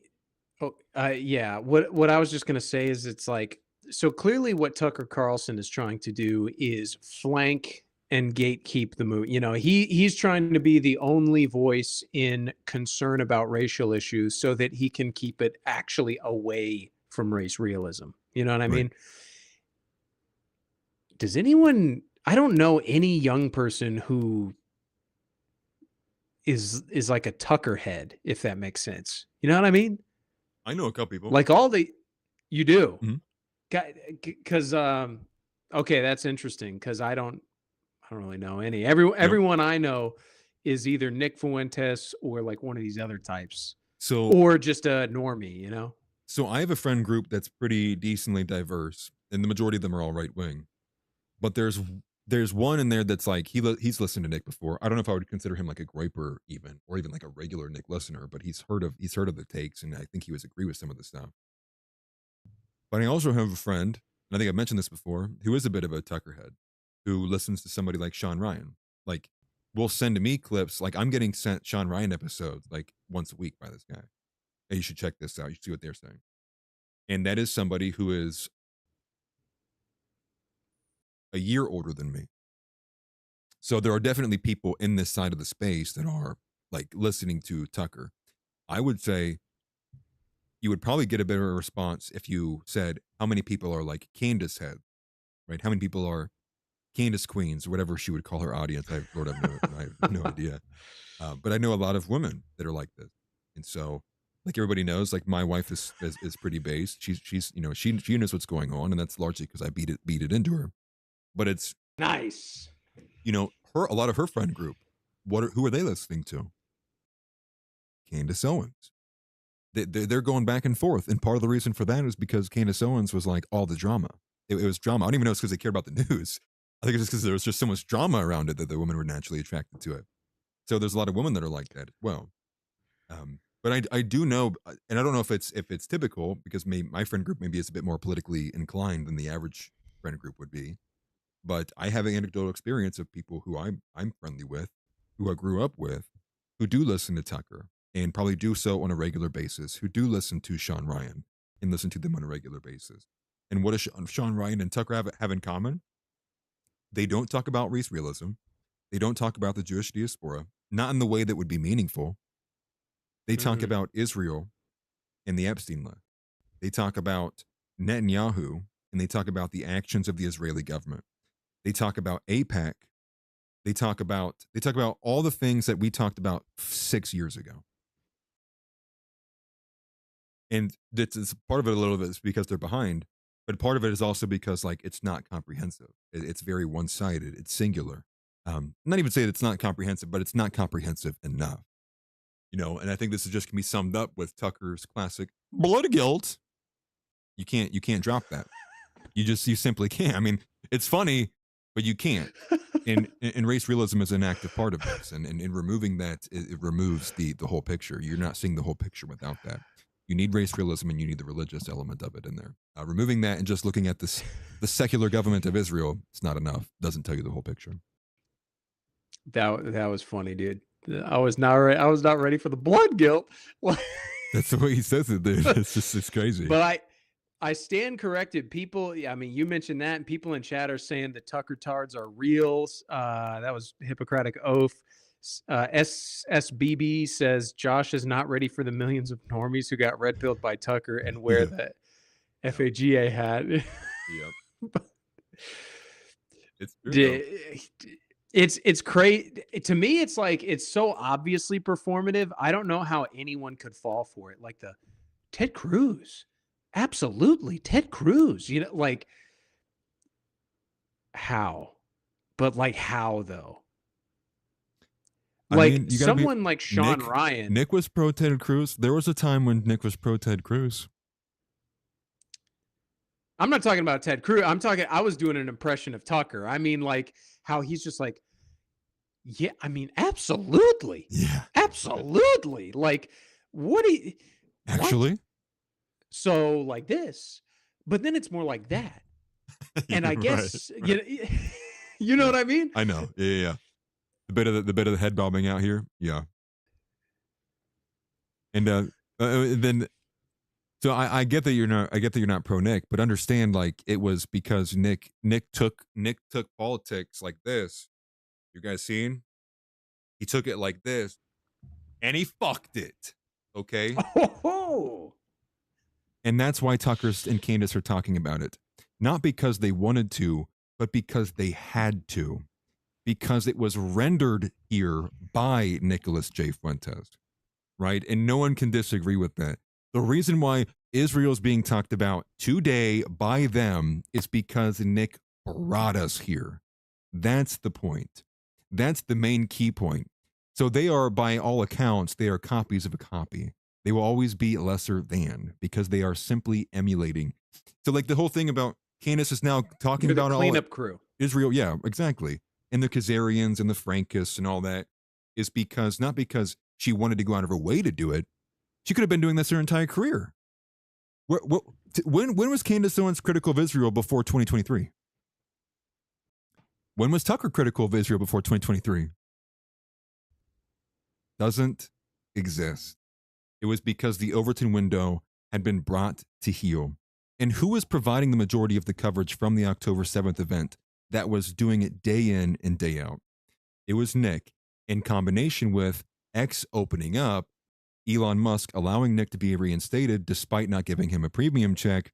Nick then also started altering and shifting the conversation on the majority of all those X spaces. And brother, please tell me there are Groypers in here who lived through 2023 because Nick was destroying all of those spaces. He was going in, you're tracking on people like Jacob Meyer, Andrew Meyer, the Posobics, both Jack Posobiec, Kevin Posobiec, between David Smith, between Dan Bazarian back in the day, you know, all of these people, right? I was there. And for those who weren't there, maybe that is a bit harder to understand, right? Craig Butler says I was there, but I was, man. Like I went through it. We're talking about spaces that were being ran by all the young guns. This is like people like Sovereign Bra. CCG Bryson has actually been a part of this, although I would say he's been rather weak on some of this. But it was largely Christian driven and led. And what you had even right before the big kind of happening of the wake up call on October 7th was before then you had Calendar Gate, which Calendar Gate single-handedly already kind of basically gave a strong insight or it showed the wedge of what existed in the GOP. And what you had was you had actual Christian conservatives who are socially conservative, all had one reaction to this calendar. And what you had on the other side was a big reveal, a big taking the mask off of people like James Lindsay, Tim Pool, Clint Russell, and all of the redheaded libertarian, Ashley St. Clair, Lauren Southern. You could go down the line because those people actually aren't Christian conservative. They are only on the right wing because the left left them behind, because the left went so far away and they got kicked out. They might like trans people, but that's where the big wedge started. And then that opened up the conversation a lot into Christian insight, into Christian directive, the Christian nationalism element. And all of those things combined led us to where we are right now. You know, Joel Webben is not going to be in agreement with, on Tucker Carlson, a lot of stuff, but they would agree on like perhaps pragmatic policy. But Joel Webben is arguing for a Christian nationalist state, and I don't think Tucker Carlson is. And so because of that, there's not wholehearted agreement. There's not 100% alignment. 100%, Dude, dude. that's great. Please, Josh, read this. I'll make this big, dog. What? Most of this spread to normies through YouTube, not Spaces on X or Rumble. It happened through Kanye and Bilzerian. I have no words. I mean, look, I don't know. Like, I appreciate you reviewing It's a Atlas's viewpoint. debate. That was a good debate, but you are objectively wrong. There's no way. There's no friendly way to say it. You don't know what you're talking about. Like to say, well, first, Nick red-pilled Kanye pretty much. Right. I was going to say that. And Bilzerian, I don't know enough about Bill. Maybe you can comment on that. But like to say that Bilzerian had more of a impact on this space than Nick did is, dude, it is objectively wrong. Yeah. Objectively. That makes me think that you are like being paid by somebody. Actually, that is actually a take that is so far removed from Dark Zeb. reality, or maybe. And I'm not trying to cast any accusations at all. Please don't take it that way. But I find that to be so far outside the confines of what is reality that I really don't know. I'm like Josh. I kind of have like no words for that kind of response. Honestly, I don't know what to say besides okay. I guess we should have a conversation about this just so I can hear your maybe your reasoning behind it. But it just makes me think like, is this where the $1 million went? It went to Daily Riot instead of Dan Bilzerian's campaign. That like what ended up happening. Yes, more at 7. But yes, and that point aside, I would agree here, which is that yes, the Nick aside, we probably do agree on a lot. I would put that forward, and that's why again, I don't want to make you feel bad by any means. Obviously, there's just disagreement here. But we should obviously have a discussion. We only have about 20 minutes left here, but like I said, Daily, I will reach out to you, or you can reach out to the NAB channel, but I'll reach out to you personally on X, and we can set something up for later on in this month. That'd be cool. The Nav DM was DMC. Yeah, Nav DMC. Where blood sports Nav becomes debate. We got to Where do debate more of becomes those. blood Those are sport. fun. Forgive me. Yeah. Those are fun, dude. Yeah, and we do. We do have a platform for this. So if we want to turn it into a debate, we can. You send a message on X. Okay. We need to throw in a debate because we've done. If you debate this guy, I mean, it'll be a little bit different, but it's all been JQ adjacent. Yeah, sure, but it's all been JQ adjacent. We got to throw in some other topics in there. Yeah, like the woman question. Is the new God of War game doomed to fail? Dude, guys, okay, I'm pro the new God of War. We're gonna game. do this because I'm not gonna sit here and surprise and shock and awe myself. Listen, no, you know what? You just say it. I want to see how the chat responds. Dude. All right, I'll Zeb. say it. I see you, brother. Y'all, when it comes to video game stuff, y'all need to calm down. All right, they told a story about Kratos. This is all you. I can take. And it ended in the last game. Now they're doing something different. I don't care that it's a girl. You can have a girl be a character in a video game. It can be a playable character. It's not that big a deal. Okay, calm down, everybody. Calm down. The memes are funny. I'm not saying the memes aren't funny. The laundry memes, good. But the people, yeah. Oh, dude, Astrobot, Deborah Ann Wolf, hot as fuck. Absolute worth it for that. Worth it for that alone. So anyway, that's all I have to say about it. Everyone calm down. The woman question, yes, I do. Shouldn't be allowed. I feel so lonely here. Come back to me. So Josh is specifically avoiding saying what he told me earlier, which is he said that we should be excited about. He said that Kratos' story is over. And he basically, if anybody watched the stream when I watched the black guy defend this, Josh gave me another 2-minute spiel of how it's weird that I don't want to play as a woman. How I don't want to. Kratos' story is over, guys. But just, it's just like, dog. No. I almost quit right there. No. I almost just stopped right then. I'm not saying I want to play as girls in video games. I'm just saying it's not a deal breaker if you do. And that's how we found out Josh was gay. Rather unfortunate, but you guys heard it here. Do you so like He's a video do you game think that women... accelerationist. That's good. That's fire, dude. That's 2 fire comments from this guy. You're on a heater. SSB is good, dude. That is funny. That is funny. Yeah. Now, obviously, I'll say this. It is not going to be as cool as Kratos. Like, did you play either of the most recent games? So the one, hold on, the one with his son. Question: as cool? Sure. Are you saying that playing as this new God of War would be any amount of cool? Yeah. Did you see the trailer? You see the fight? It You're was a cool. Fed, dude. You are a federal agent. Okay. Who's the performative male now? We can watch like I've always been performative. like, do you like movies with like are you okay with a woman being the main character in a movie? No. Even if it's an action? Never? Nope. Okay, to me that's ridiculous. Like That's insane. Name one good one. The most recent Alien movie. Alien whatever. Mm-hmm. I don't know. The one with the girl. I mean they all kind of have female Hate leads, it. but It's I thought always the full last of one girl was boss good. trope. But, it always has scenes of her like, okay, all right. It's her like hiding her whole life, and then it's like the final scene. She grabs the alien by its tail. She starts Hulk smashing it across the room, and you're like, No. See, like, what the that's fuck? not in the movie.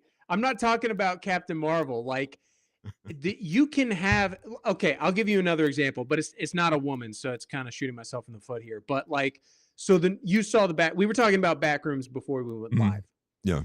So I loved the movie. Thought it was great. Thought all the performances were great. Yep. I saw a comment about it on TikTok, and it was a black guy, and he was saying, well, of course they portrayed a black man as the insecure, violent, alcoholic husband. And it totally like caught me off guard because it's like, to me, the Backrooms movie, it was good enough. And the performances were so well. Yeah. The main character was really good. Yeah, that black like, dude was really good. Yeah. I'll see movies and I'll see like, you'll see the goop. You know, you'll see like, okay, they're trying to push this message with this character. Yeah.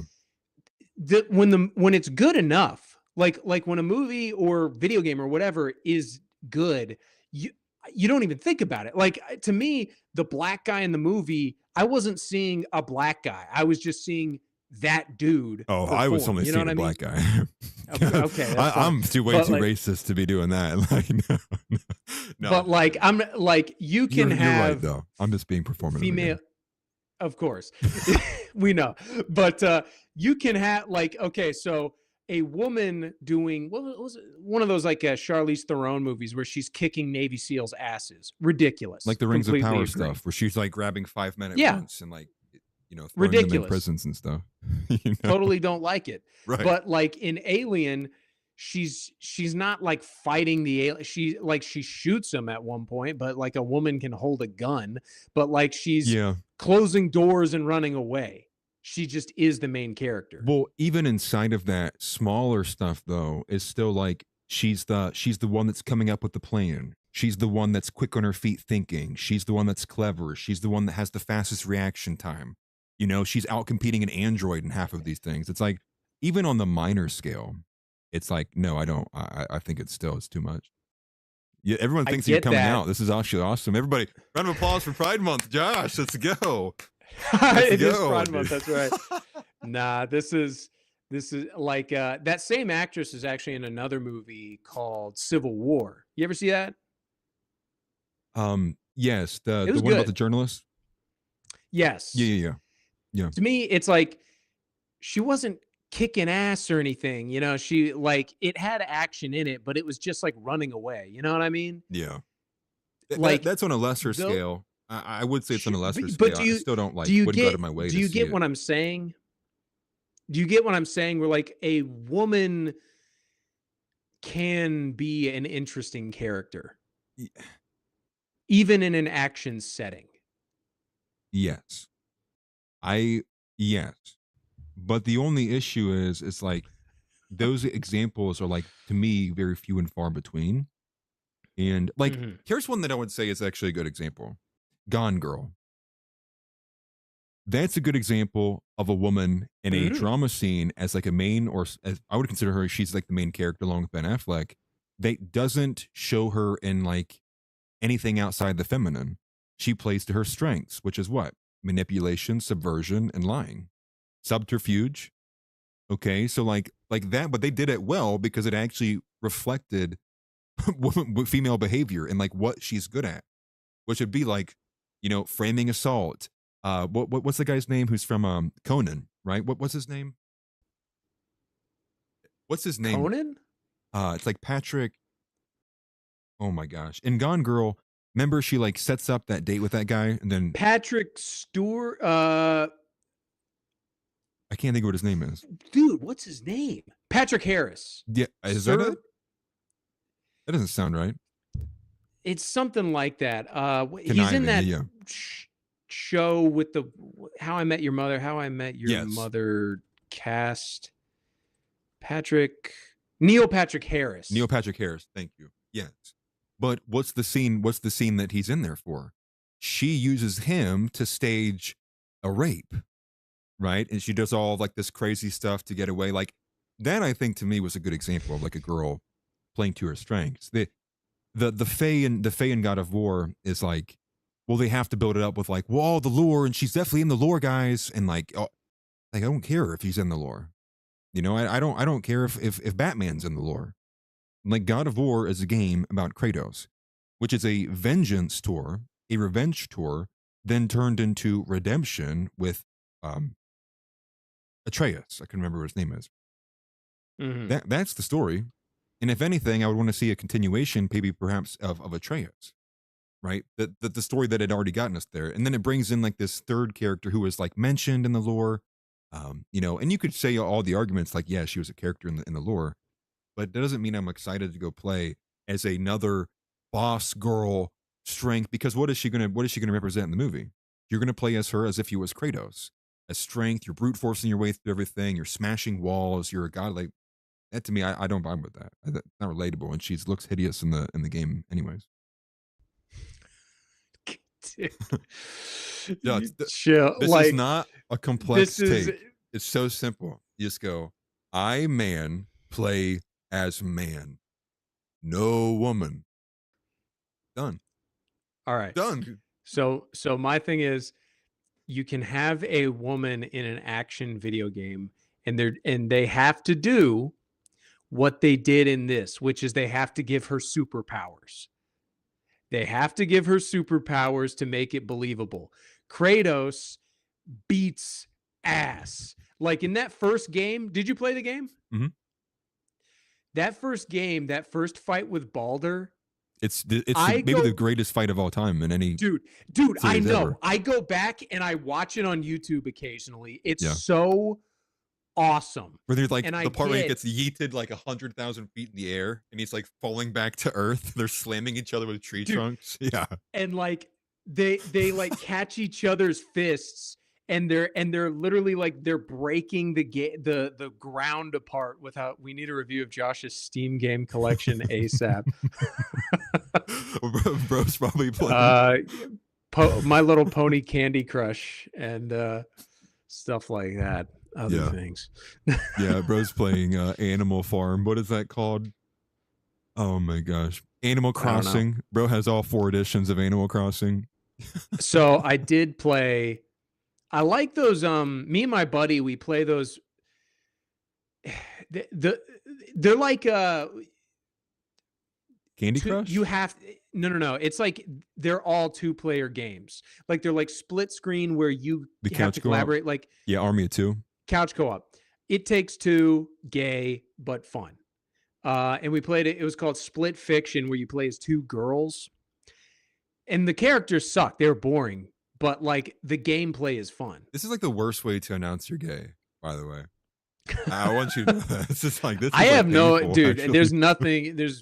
You should be ashamed that you're this wound up about like. Dude, I see women on screen. I'm putting holes in walls, dude. like when listen. When I saw the Rings of Power for what it was, I got evicted. I destroyed the whole place I was at. Dude. But I'm serious, bro. Like, and I think, and I would agree with Daily Right here. Like, it is designed, a lot of it is designed to emasculate, but I would say even more That's so true. on the latter, it's trying to be a reinforcement of women are able, women are capable. It's more of this in the fictitious sense, and it's meant to kind of be like, it's kind of mending it, where what it's doing is it's taking advantage of a world where men are already heavily acclimated into it, where men already love the universe of God of War, and they're inserting it as, again, it's like it's subterfuge, it's subversion. Are you kidding me? You wouldn't want to play a God of War Baldur edition? Oh, dude, absolutely. I'm not saying that this is the Which would you best rather? Let's stop right there. sequel we What could would you get. rather play? Okay. A Baldur, for okay. sure. And which would you rather play? Would you rather play a Loki, God of War Loki version? See, that's tough because Loki, like Atreus, kind of sucks. Right, I agree with that. I'm not a big fan. I would rather play Thor. Oh, he Thor's died. another though. good one, but he did die in that one. But I mean, that's you could. That's my point. It's like you could have made sure. it 110 different ways. You Yeah, could have done something where you did it in the future, where like the god, like Kratos had just died, and now it's like now the power balance has all changed again. Like that would be more. That would be so much more like riveting to play or interesting to dive into than like also. And here's like this ugly woman who was like there the whole time, but you didn't really care about. And here's her main story. It's like, I don't care. It's the same thing they did with The Last of Us. It's the same thing they did with Uncharted. The same thing they did with, I mean, you go down the line. They did it to all these series. And they did it to already established franchises because they can't do it. They can't build a franchise that has a chud gamer base that starts the woman. Every single one of these is getting inserted and replaced. They're like, they're kneecapping it. Kind of the same thing they did with like the Joker, right? They saw something men really enjoyed and they took it and they graped it, for lack of better words. They took it and they corrupted it. I mean, the Joker literally gets raped in the second one. Like they wanted to make sure that they could emasculate it and corrupt it to the highest degree possible so that you kind of felt rough liking it or rough viewing it. They killed your hero, right? They saw that men were attaching identities and their personalities to this guy, Joaquin Phoenix, his persona in that game. They saw that and they said, too many men like this. Destroy it, corrupt it, get rid of it. And that's the same thing I see in a lot of this other stuff too. They did it with Homelander. They did it with Homelander and The Boys. Like the Homelander of seasons 1, 2, and 3 he wasn't stupid. So they had to make him like retarded. They had to like completely change his character. Yeah. Because he was just too likable. And that's my point is it's like, so I want to make 2 points about this. What interests me about the new game is we're talking about the fact that you're playing as a girl. What's interesting to me about it is that what you're playing in is an afterlife for the gods. So you've already seen her in the game. They've introduced the Egyptian god of war and the Mongolian god of war. Yeah. And we're probably going to end up at some point, like, see, this is what I was thinking. At some point, I'm assuming this storyline takes place along the same time as the games we just played. So I'm betting Baldur is going to get dropped into this afterlife at some point. And to me, that's what I'm thinking about. Yeah. I think that's interesting. And if the venue that we're getting it through is Kratos's dead wife, I don't think that's the worst thing ever. It makes sense. They didn't just pick a woman god out of a hat. You know, like if it were the girl that was alive, what was her name? It was Odin's wife. I forget her name, like Freya or something. Yeah, Faye. It's Frigg. Freya. Frigga. Freya. Yeah. And if it were her, I would be like, what the I don't care. I want to play as Kratos. So that to me, it's about like you could make where that it's argument going. with all of them. And sure, with like this The Last of Us, real all quick. of them. Yeah, go ahead. The Spider-Man game. Yeah. That's just Spider-Man is gay. Yeah. Like I hate Spider-Man in those games. They totally emasculate him. Yeah. He is like a beta cuck for Mary Jane. Yeah. And it sucks. Like he's unlikable. It's not good. Right. But yeah, I agree with that. I would say just because the character's male doesn't mean the game's going to be good or not gay. Right. I would agree with that Yes. wholeheartedly. But the point is, it's like the percent chance of it being a good, not gay game with a woman as the main character is like less than 1% chance. And my point back to you would have been like what you're saying with the lore in a continuation. I mean, they did the same thing with The Last of Us, right? Okay, you can play as Ellie now, and Joel's killed, and that fits in with the lore, and it makes sense. You could do that with the same thing with The Last of Us, right? Nathan Drake is off on some other adventure. Now you're playing as Alina. She's the one that's taking and handling the calls and gets the new artifact and the treasure. Much like you could make the same case about God of War here. It is, especially for gaming though, like think about Red Dead Redemption 2. Like, do you think that story would be nearly as impactful or meaningful if it was everything all kept the same, but you're playing it through the viewpoint of a woman? Would that camaraderie and brotherhood between Dutch and the rest of the hustlers and all the guys he grew up with and fought alongside and stole alongside, Lenny, all of them? I mean, it wouldn't mean as much because the brotherhood is one thing, sisterhood is another. In the same way as like, Yeah. You're watching the Red Dead But- Redemption story is like the guy who has TB, who lived a life of crime, wants to do the right thing, right? That's the canonical story.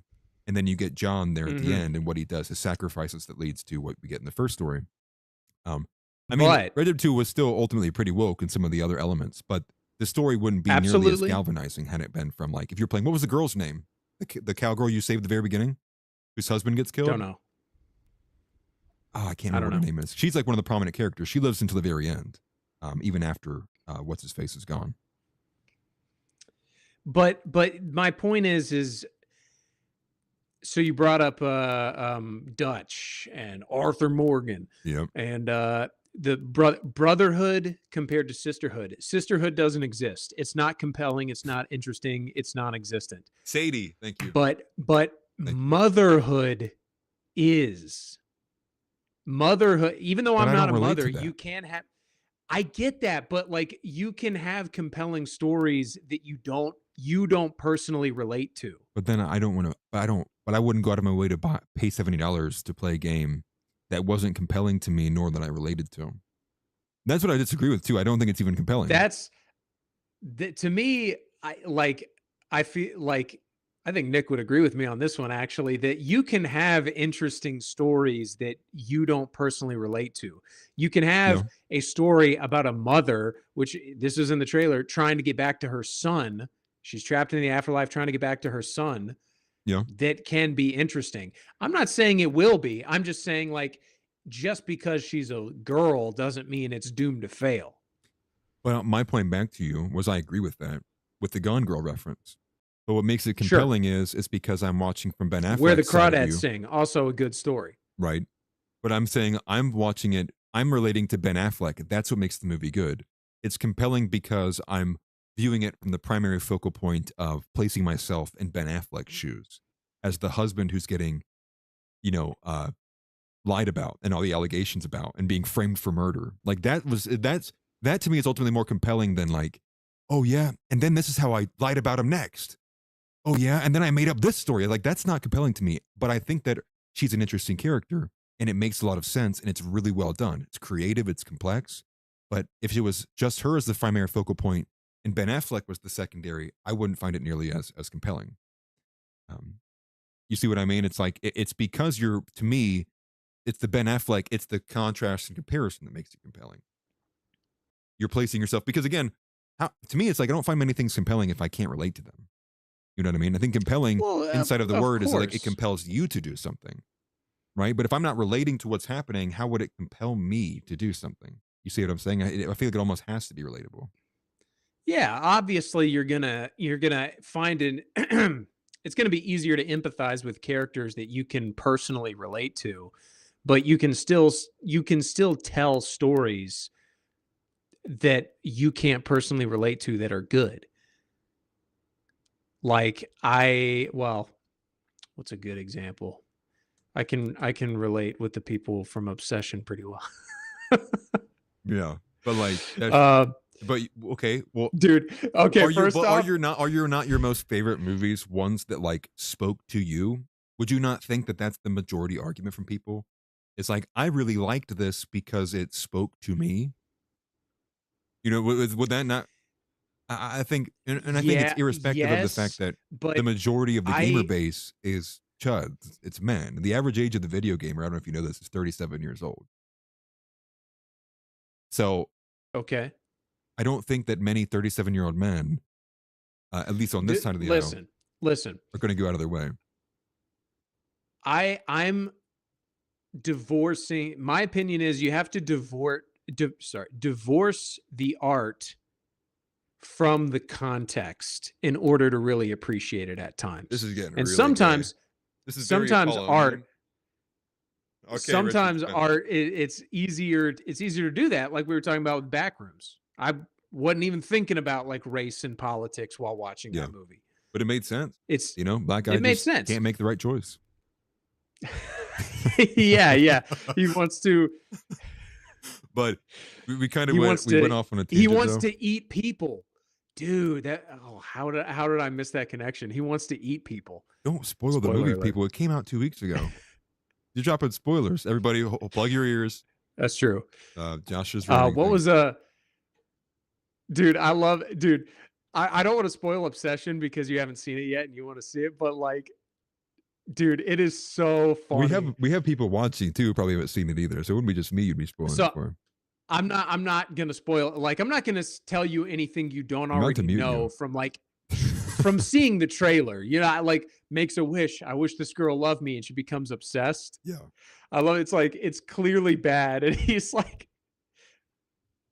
He's like, I'll see all where this right. goes. You know? Yeah. It's so It's like the funny. Homelander He's like, reaction. it's All not right. all bad. You know? Yeah. Yeah. He's like, oh, all right. Yeah. Like the surprise, but I'll take it.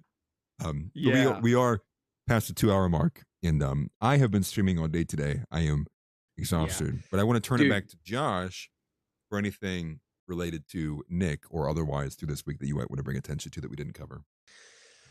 Yeah, the only thing that I kind of wanted to touch on that we didn't get around to was the Hassan Piker stuff. Again, not that we all know it, but it is an issue of let these people burn, bro. They made the bed and now they got to lie in it. But overall, kind of an uneventful week. You know, not much is really going on in the world. The Andrew Wilson stuff was interesting, which we covered. But yeah, I thought it was a good show today. We've been going off on tangents a little bit, and I think that's some of the most compelling stuff. You know what I mean? Because literally everything I was like, oh, we got to talk about this on Groyper Report. You covered it already, like this whole week. You know what I mean? Because you're streaming so much, which good on you, man. I'm like, damn, dude, I got too much to watch. You know what I mean? I know, right? It's been daily. I'm been doing 7 days a week. It's actually kind of insane. I'm not gassed at this point, but I guess it's the way of life now. And yeah, I would agree on your point there. I think the big kind of thing with Hassan Piker, you know, it's kind of, you know, everyone is like, yeah, I'm being canceled and banned because I'm being Israel critical. It's like, yeah, I remember where you were when everyone else was being banned on the right for the same thing. You can shove it. And I think that's kind of where we stand in the line here. Put the guy under the jail. He's not on our side. I don't care if you one time, you know, broken clock is right twice a day. And also, too, I think the other thing we really didn't touch upon as well was the Iran war, just kind of the current status that's in right now, but it's in limbo.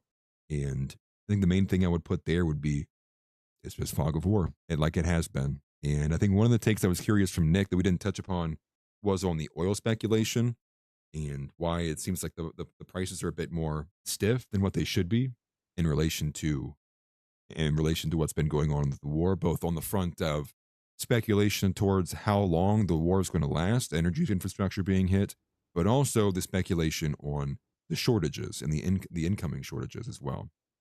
But again, as Josh said, it wasn't ultimately like a too lively week at all, kind of more of the same, if you will. More Jewish control, more war with Iran, more betrayal from the Trump administration, and more leftists being unhinged and gay. But it's been a good episode with you guys. Good edition of the Groyper Report. And Christ is King, as always. It is single-handedly the most important thing by far, in a way. So make sure that you are walking the walk with Jesus Christ. And my heart goes out to everybody who is church hopping, as I feel like I am still currently doing, trying to find a good place to call home. But we know that that's how it goes. And beyond that, Josh, any other final words? I love you, Smelly Balls. We all love you, Smelly, and congrats on being the Afghan twin Basil never knew he had. And no, Enjoy your weekend. yeah. Everybody enjoy your weekend. I will be back streaming tomorrow, both on YouTube and Kick. Probably a little bit of more of a community stream again in the morning, and then we'll be on Valheim, having a chill stream on Kick as well. And beyond that, I don't have any other plans really that I can think of, at least on the top of my head. Daily Riot, I will reach out to you. We have collabs coming. I have a collaboration also on Monday. But Daily Riot, I will reach out to you afterwards on X. We can get something set up for this month. And everybody, go follow all the creators at Nav. Foulball, myself, Josh, Zeb, Tom Foe. You can skip John Ward. No, I'm just kidding. But all that being said, we appreciate you guys. And since we can't get deportations, we'll settle for impeachments. So impeach the entire administration. Hell, as I've always been saying, hire Dan Bongino so we can impeach him, rehire him, bring him back in so we can impeach that MF for 2. His bald head can't be missed. He must be targeted. And any woman over 150 pounds, we're going to shoot you from a cannon to Israel. No questions asked. I will do it myself. And for any woman between 100 and 150 pounds, this is your 90-day notice to lose the weight. Otherwise, you too will be shot from a cannon to Israel. Everybody, good rest of your night. Believe in Jesus Christ. He is King. He is Lord. He is Savior. We'll catch you guys next time. And no Groyper Report next week. Josh won't be here. So I'll probably be streaming solo as a fill-in. Take care, everybody. We'll see you next time. Where do you stand politically? Give us your political ideology. Okay, I can say anything I want. Yeah, bro. Say yeah. I don't know, the day-to-day stuff, I'm like, yeah, more bullshit. Another white girl got stabbed to death? Of course she did. What do you expect? For my politics, I just watch America First with Nick Fuentes. Okay. I consider myself a Groyper. Sometimes I just wait to hear Nick's take to make sure I have the right take before I make videos, you know?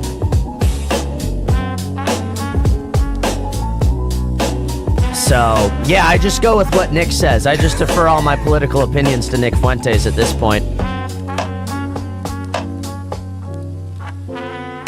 I'm America First. I wish that we had white Christian men running the country. It's unbelievable to me that we have a government that has a policy other than America First. How does that make any sense? We pay taxes, like, use our taxes to benefit the country that we live in.